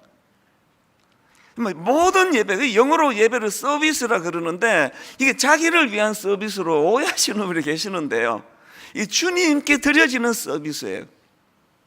내가 오늘 얼마나 기분이 좋은지, 얼마나 내 마음에, 그래서 이따가 제가 결론으로도 말씀드리지만요, 그렇게 옥합을 깨뜨렸더니 그 향유 모든 걸 예수님이 이건 내 거야 그러면서 막 향기를 가두어 두시는 분이 아니에요. 그래서 오늘 설교 제목 자체가 너무 멋지잖아요. 향유 냄새가 집에 가득하더라. 그냥 성경 그대로 따왔습니다. 예수님이 흡족히 받으시는 그 예배의 열매를 우리에게도 나누어 주셔서, 그래서 우리도 기쁜 거지, 내가 기쁜 게 예배가 아니에요. 내가 기쁜 게. 여러분, 예배는요, 인간이 누리고 인간이 즐기고 인간이 기뻐하고 인간이 행복하고 그거 아니라는 걸 저는 오늘 이 본문에서 기억을 하는데요, 이런 점에서 저는 오늘 본문이 너무나 많은 여러 가지 중요한 의미를 담고 있다고 생각을 하는데요, 그 중에 저는 이 예배와 관련해서 중요한 포인트 하나를 발견합니다. 오늘 본문에서는 지금 이 잔치가 어디서 벌어졌는지를 지금 명시하고 있지 않은데요, 같은 내용을 다루는 마가복음 14장에 보면은 구체적인 장소가 나옵니다. 마가복음 14장 3절. 예수께서 베다니 나병 환자 시몬의 집에서 식사하실 때에, 지금 잔치가 벌어진 데가 나병 환자 시몬의 집이에요. 성전이 아닙니다. 그러니까 오늘 본문은 어떤 예배하기 어떤 특별한 장소, 뭐 거룩한 곳, 이게 아니고요, 그냥 어느 가정집이에요. 그리고 참여한 사람들은 막 대단한 종교 지도자들이 아니고요, 그냥 뭐 옆집 아저씨, 백이동 옆집에 있는 그 아저씨, 또 그 아줌마, 이 평범한 집입니다. 제가 왜 여기에 관심을 두는가 하면은요, 오늘 본문 바로 몇 구절 앞에, 바로 한 장 앞에 보면은 너무나 대조적인 상황이 나옵니다. 자, 요한복음 11장 56절을 보십시오. 그들이 예수를 찾으며 성전에 서서, 이건 그냥 나병 환자 시몬의 집이 아니고요, 성전입니다. 성전에 서서 서로 말하되 너희 생각에는 어떠하냐? 그가 명절에 오지 아니하겠느냐 하니, 이는 대제사장들과 바리새인들이 누구든지 예수 있는 곳을 알거든 신고하여 잡게 하라, 명령하여서 밀으라. 어떤 상황인지 아시겠죠? 장소가 성전이에요. 거룩한 성전이에요. 그리고 거기 등장하는 인물은 놀랍게도 그 당시 대표적인 종교 지도자 대제사장들이에요. 근데 그 거룩한 곳에서, 그 거룩한 위치에 있는 그 사람은 예수를 잡을 거를 의논하고 있고요, 너무나 평이한 우리로 치면은 뭐 집사직분을 받았을까요? 뭐 권사님이실까요? 그냥 나병 환자 시몬의 집이에요. 그런데 그곳에서는 예수님 평생의 머릿속에 각인될 가슴 벅찬 감격이 벌어지고 있더라는 겁니다. 여러분, 예배는 장소가 아닙니다. 코로나19가 우리를 결단코 어떻게 할 수 없는 거는, 우리를 집에 다 묶어 놓으면 그 집이 예배처가 되는 거예요.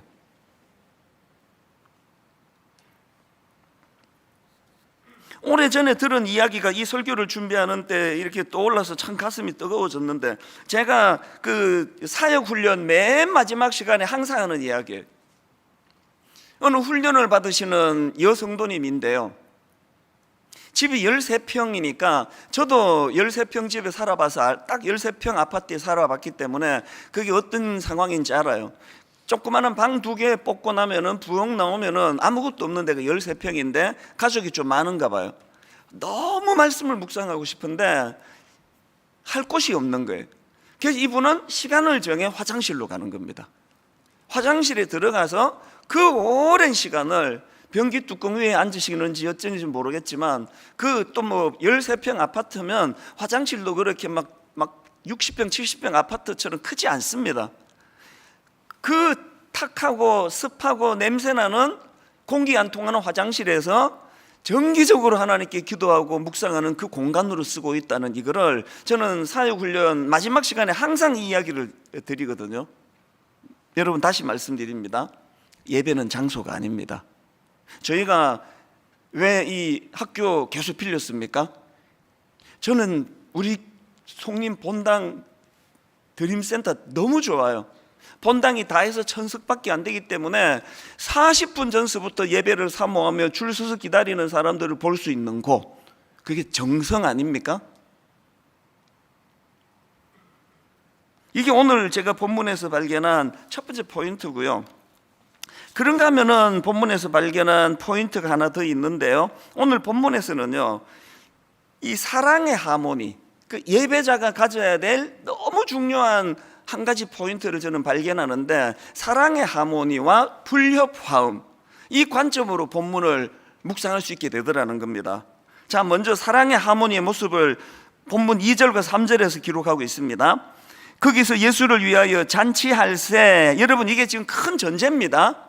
지금 예수를 위하여 잔치할세, 우리로 치면 이 예배입니다. 우리로 치면 지금 전제가 예수를 위하여 잔치할세. 그 다음 보세요. 마르다는 일을 하고 나사로는 예수와 함께 앉은 자 중에 있더라.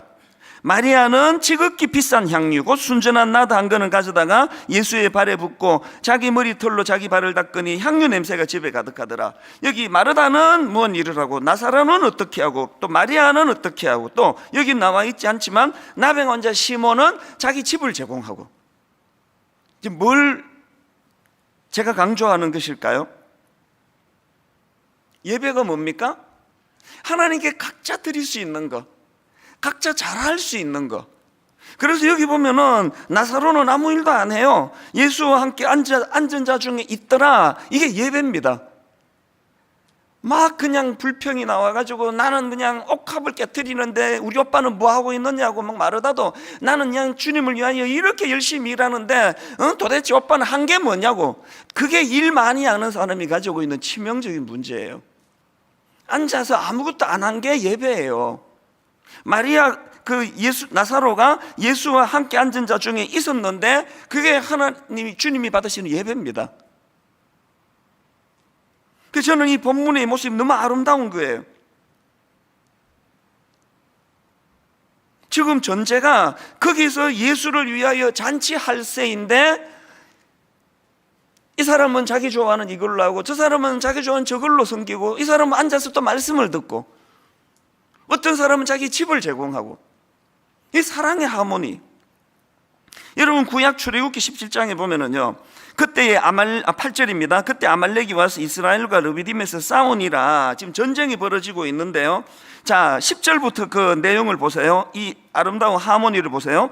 여호수아가 모세의 말대로 행하여 아말렉과 싸우고 모세와 아론과 훌은 산 꼭대기 올라가서, 그 다음에 11절, 모세가 손을 들면 이스라엘이 이기고 손을 내리면 아말렉이 이기더니 모세의 팔이 피곤하며 그들이 돌을 가져다가 모세의 아래에 놓아 그가 그 위에 앉게 하고 아론과 훌이 한 사람은 이쪽에서 한 사람은 저쪽에서 모세의 손을 붙들어 올렸더니 이 손이 해가 지도록 내려오지 아니한지라. 저는 이 장면이요, 마음이 저리도록 아름다워요. 젊은 여호수아는 주어진 그 힘을 가지고 최선을 다해서 적과 싸우고 있고, 지도자 모세는 그 광경 아래에서 손을 들고 하나님 앞에, 이 전쟁은 영적인 전쟁, 하나님이 일하시는 전쟁이라고 그렇게 손을 들고 그 여호수아를 응원하고 있고, 참 연약한 지도자 팔이 내려오는 걸 비난하지 않고 손이 금방 내려왔다고 수군거리고 그러질 않고, 아론과 훌이 서로 손을 잡으면서 모세를 협력하는 이 모습, 너무 아름다워서 저는 한국교회가 슬퍼요.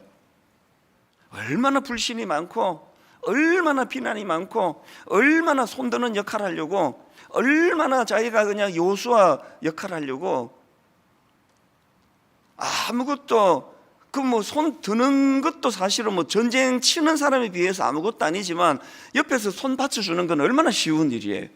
그런데 이 일이 영적인 전쟁에서 상징적으로 그 전쟁을 이기게 만드는 도구가 되었다는 사실입니다. 그래서 저는 전도서 4장 9절부터 12절, 두 사람이 한 사람보다 나으면 그들이 수고함으로 좋은 상을 얻을 것임이라.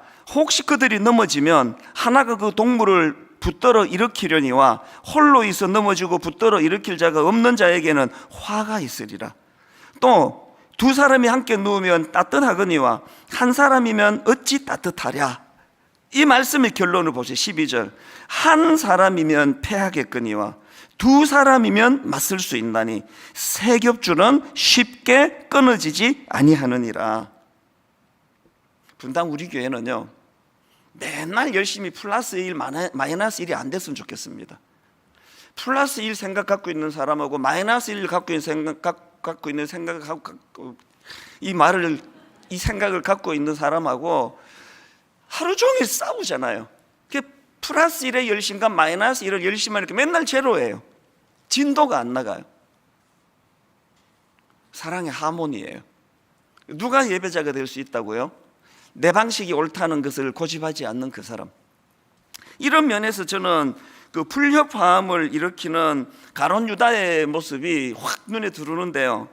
지금 오늘 본문에서 이렇게 아름다운 사랑의 하모니가 이루어지는데 너무나 어울리지 않는 한 사람이 등장하는데 그게 가룟 유다입니다. 예수님을 팔아버린.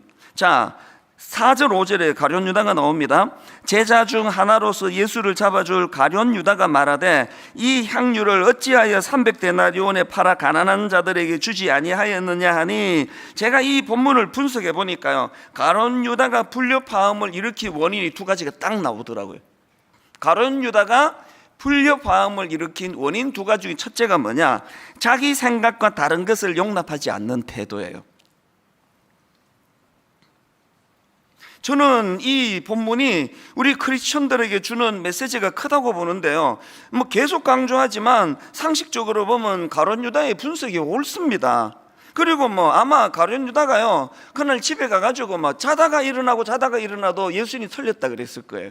내 생각이 옳다 그랬을 겁니다. 그래서 이게 신앙인 걸 알아야 돼요. 우리가 하나님이 아니기 때문에 자다가 생각하고 1년 365일을 생각해도 내 생각에 이게 확실히 옳다라는 그게 틀릴 수 있다는 걸, 이걸 깨닫는 게 신앙이라니까요. 내 곰곰이 생각해 봤는데 그러면서 주로 싸우잖아요. 부부 싸움도 약간 불리한 한쪽이 자다가 막 깨우잖아. 내 생각이 났는데 당신이 틀린 이유를 내가 찾았다고. 지금 자다가 생각하는 게 문제가 아니고요, 그 남편이나 그 아내가 뭘 모르는 거예요. 자다가 생각해도 이게 옳다는 그게 틀릴 수 있다니까요. 이게 가룟 유다가 보여주는 이게 진짜 반면교사예요.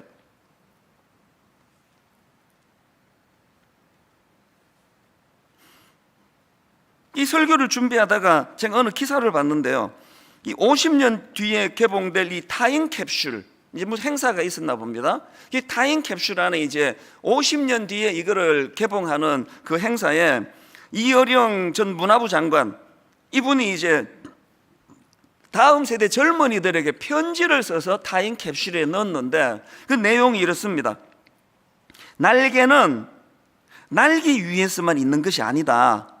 둥지 속에서 알을 품고 있는 날개는 날개가 아니라 품개이다. 그 다음 들어보세요. 날개보다 더 소중한 날개 품개라는 말을 50년 뒤 이 세상을 살아갈 젊은이들에게 남기려 한다. 우리말 사전에 없는 이 새로운 말 품계가 너희들을 행복하게 할 것이다. 그리고 결론, 나와 다른 것과 싸우지 말고 품어라. 날개가요, 내가 막 비상하는 용으로만 쓰는 게 아니고요, 너무나 나약한 알, 날지도 못하는 정도가 아니라 아직 세상에 나오지도 못한 연약한 알을 품는 역할로도 쓴다는 거예요. 이게 품계입니다. 교회는요,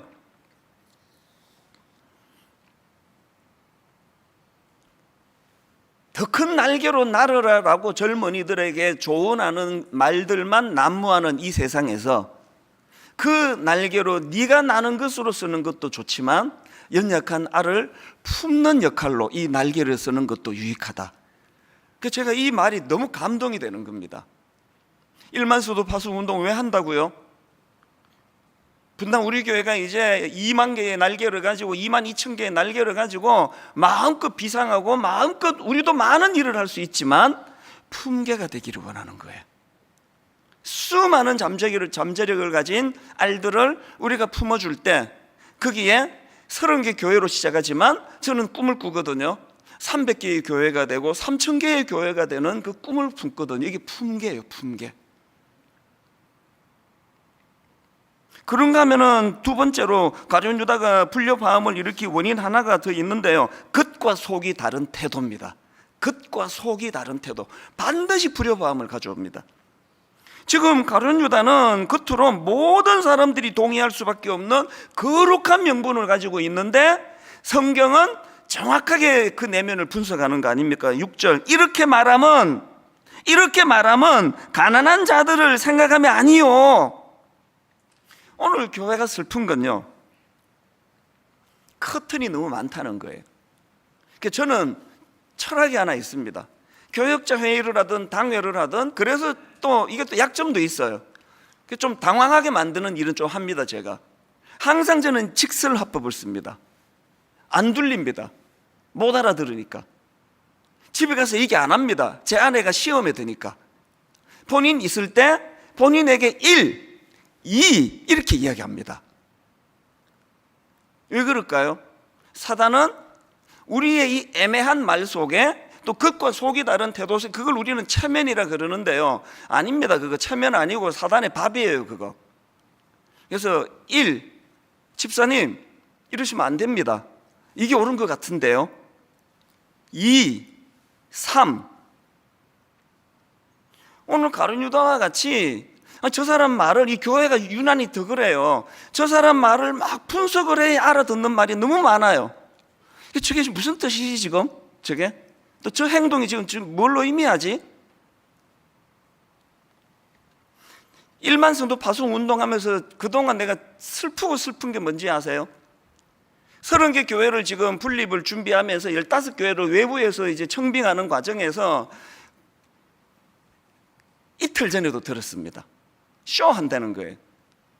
교회가 다 내정해 놓고.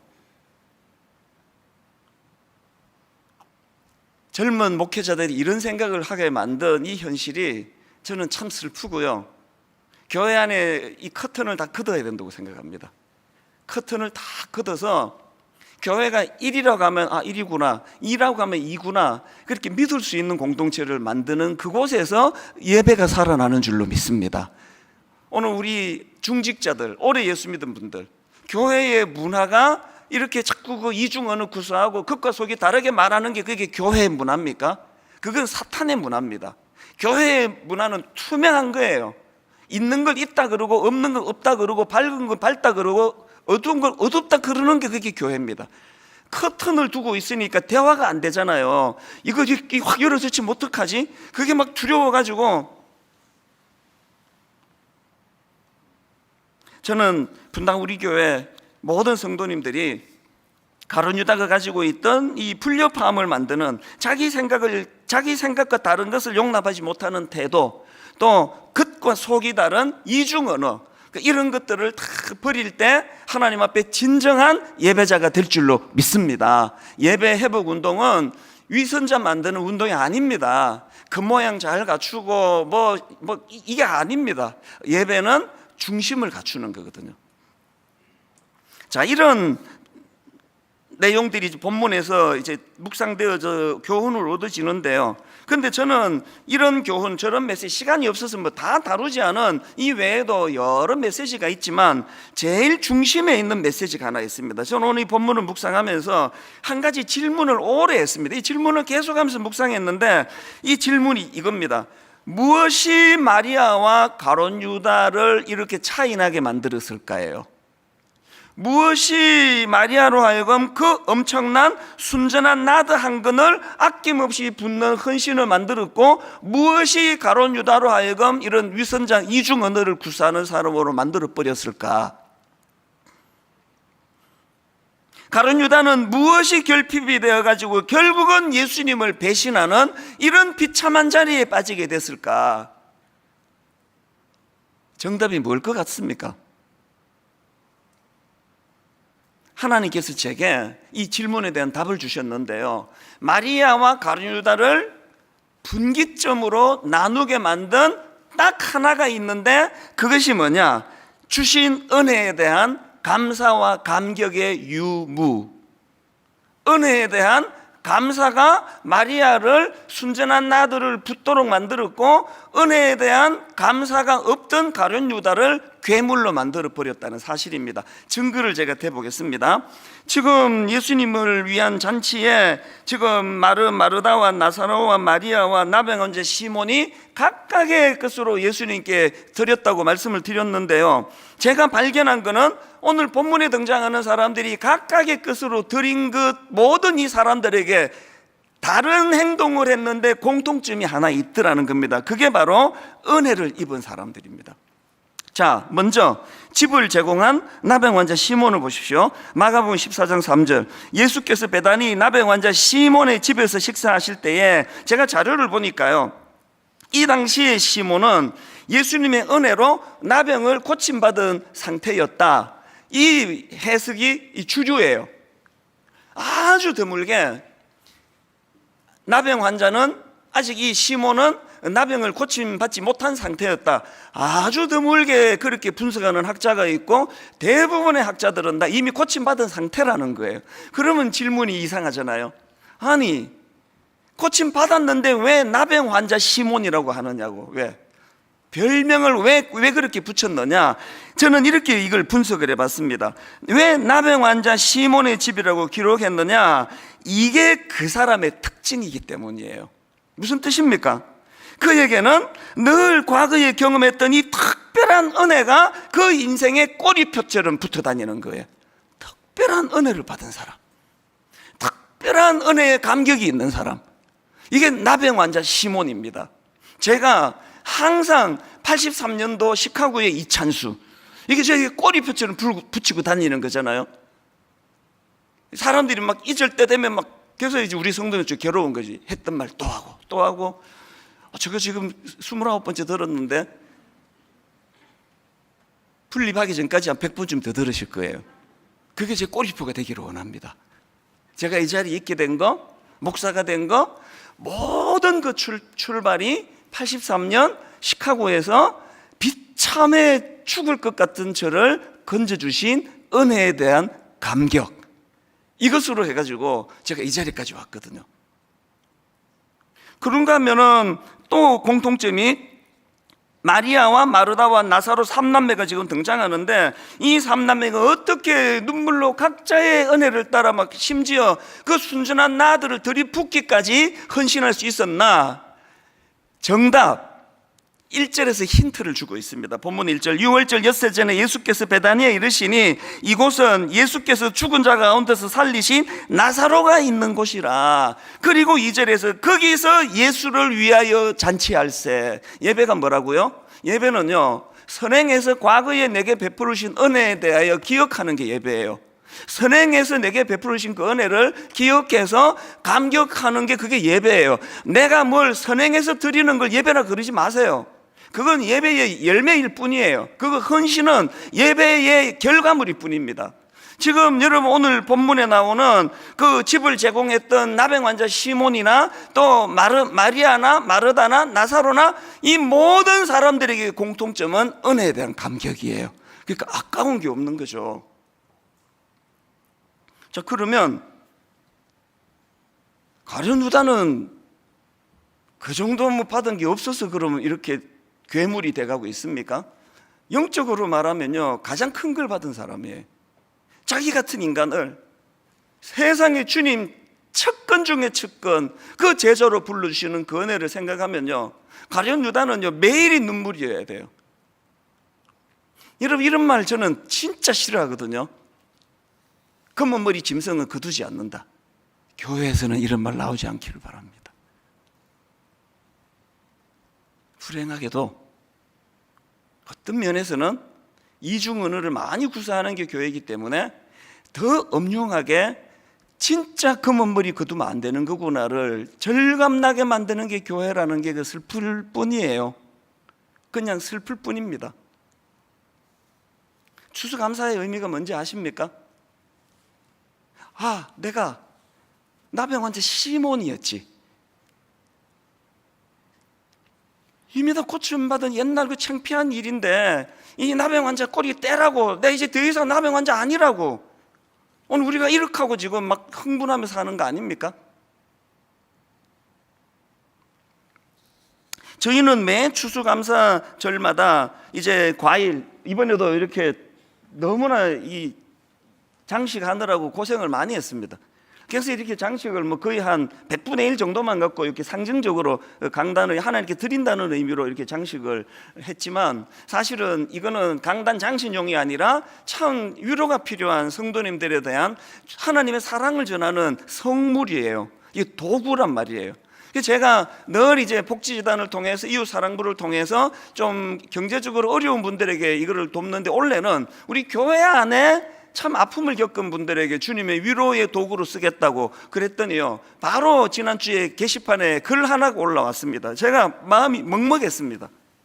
2012년 가을, 시험관 시술로 임신했던 아내가 유산을 하고 너무나 힘든 시기를 보내면서 받았던 주님의 큰 위로가 아직도 기억이 생생합니다. 그때 교회에서 사과 한 박스를 받았습니다. 그해 어려움을 겪는 성도 가정에 사과를 보내주셨던 걸로 기억합니다.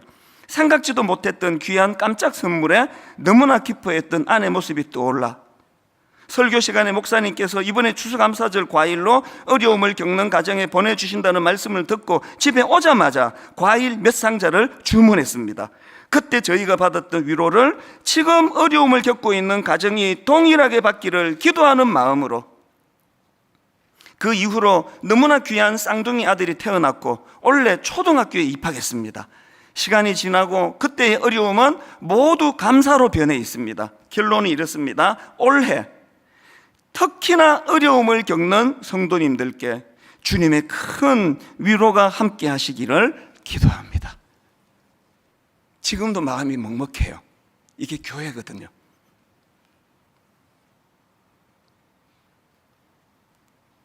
가룟 유다의 길로 가지 않았으면 좋겠습니다.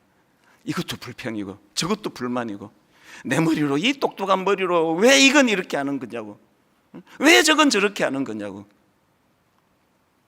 사랑의 하모니예요. 그건 뭐 내 애 낳았으면 됐지. 여러분, 예배가 뭡니까? 예배가 끝나자마자 과일 몇 박스를 주문하는 그 성도님의 손길, 전 그게 예배라고 생각을 합니다. 사실 저는 일만서도 파송운동 지난주 중에 이제 영상으로 그동안에 있었던 일들과 정신을 한 번 더 이제 녹화를 하려고 했다가 이걸 한 주 미루게 됐는데요. 이제 순장반을 하는데 제가 순장님들에게 이제 직장인 그 순장님들이 이제 일만 성도에 대해 제가 다시 잠깐 설명을 드렸는데, 이제 우리 교구 목사님들이 여러 사람이 저한테 이제 피드백을 준 게 지금 우리 순장님들이 심히 당황하고 있습니다. 그러시더라고요. 그날 제가 무슨 얘기를 했냐 하면은, 이제 일만 성도 파송 운동은 자유함의 정신이다. 그래서 마음대로 택하시라고. 첫째, 30개 교회로 지역별로 이제 30개 교구를 나눌 거거든요. 그 30개 교구로 지역교회로 1년간 과도기를 가지다가 자연스럽게 그게 교회가 될 거니까 그렇게 교회로 합류하시든지, 둘째, 그게 싫으시면 동네의 작은 교회로 가시든지, 그게 싫으시면 남으시라. 강제로 내보내지 않는다. 남으시라. 저는 강제 안식년을 보내고 복귀하고 1년이 지난 시점까지 5,000명 이하로 줄지 않으면 저는 하나님 앞에 사임하기로 결정했다. 누가 그렇게 협박한 거 없습니다. 자유의 정신으로 제가 그렇게 하나님께 약속을 드렸습니다. 자유하시라고. 그리고 한마디를 더 드린 게 충격이 된 거예요. 단, 교구를 벗어나는 곳으로 가지는 못합니다. 또 충격이 막 이제 그런 거였어? 그런 거여야죠.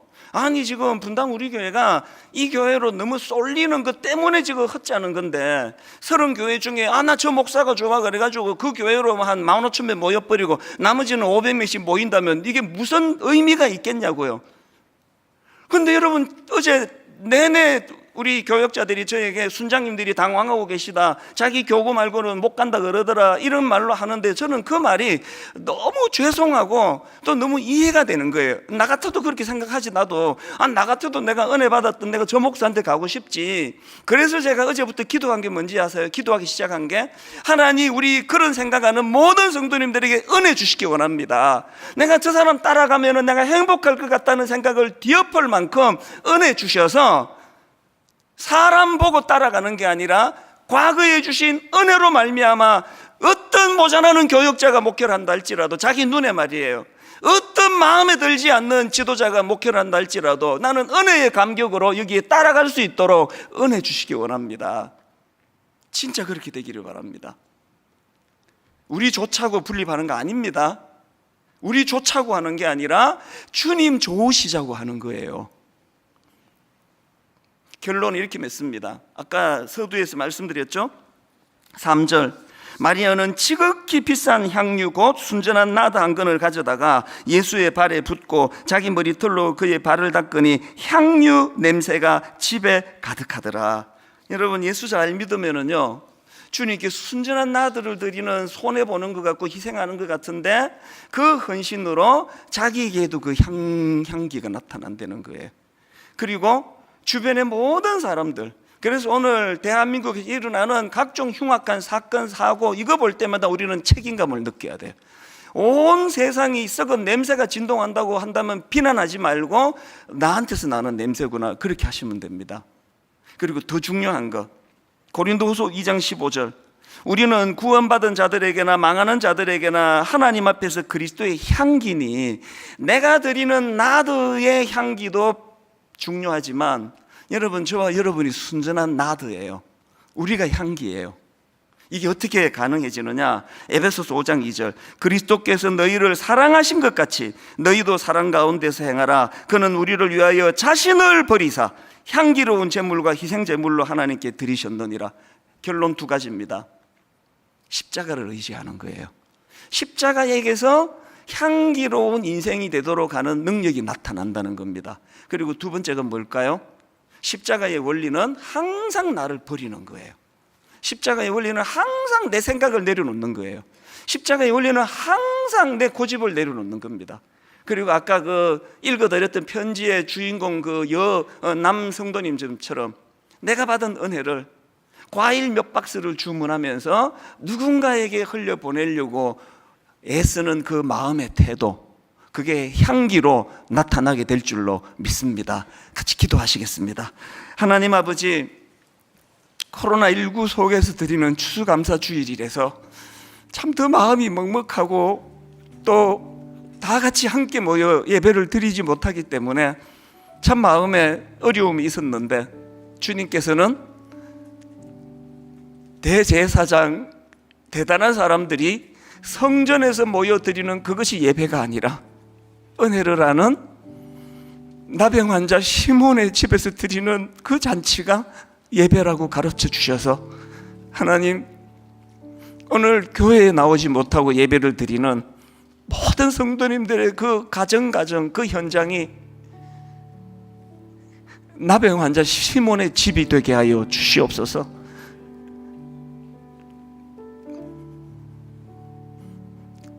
우리가 주님께 드리는 그 아름다운 향수가 우리와 우리 삶을, 이 시대를 향기롭게 만드는 것이 아니라 주님은 네가 그 향기다, 네 존재가 그리스도의 향기다. 주님, 너무나 힘들고 어려운 이 시대에 우리의 존재가 그리스도의 향기가 되게 하여 주시옵소서. 나를 버리지 아니하고는, 십자가의 정신을 의지하지 아니하고는 그 가룟 유다가 가졌던 계산 빠르고 계획 잘하고 머리 잘 돌아가는 그것으로 향기가 되는 것이 아니라, 나를 내려놓고 내가 희생하고 내가 죽고 내가 십자가 앞으로 나아갈 때에 드디어 영육간에 나 자신이 그리스도의 향기가 되는 줄, 이 원리를 깨닫습니다. 오늘 추수감사주일, 주님 땀의 결정체, 수고의 결정체, 작은 헌금을 하나님께 드리려고 합니다. 비록 하나님 참 초라하고 작은, 하나님 앞에서 크지 않은 헌금이지만 하나님은 이것이 500데나리온 순전한 나드로 받으시는 줄로 믿습니다. 우리가 드리는 이 헌금이 이 교회와 이 시대를 향기롭게 만드는 그런 재료가 되도록 인도하여 주시고, 하나님 마음껏 드리고 싶지만 그렇게 할 수 없는 성도님들 꼭 한 말씀은 주시기 원합니다. 이미 다 받았다, 걱정하지 말거라. 하나님의 위로하심이 있는 추수감사 예배가 되게 하여 주시옵소서. 그렇게 인도하여 주심을 감사드리옵고 예수님 이름으로 기도드립니다. 아멘.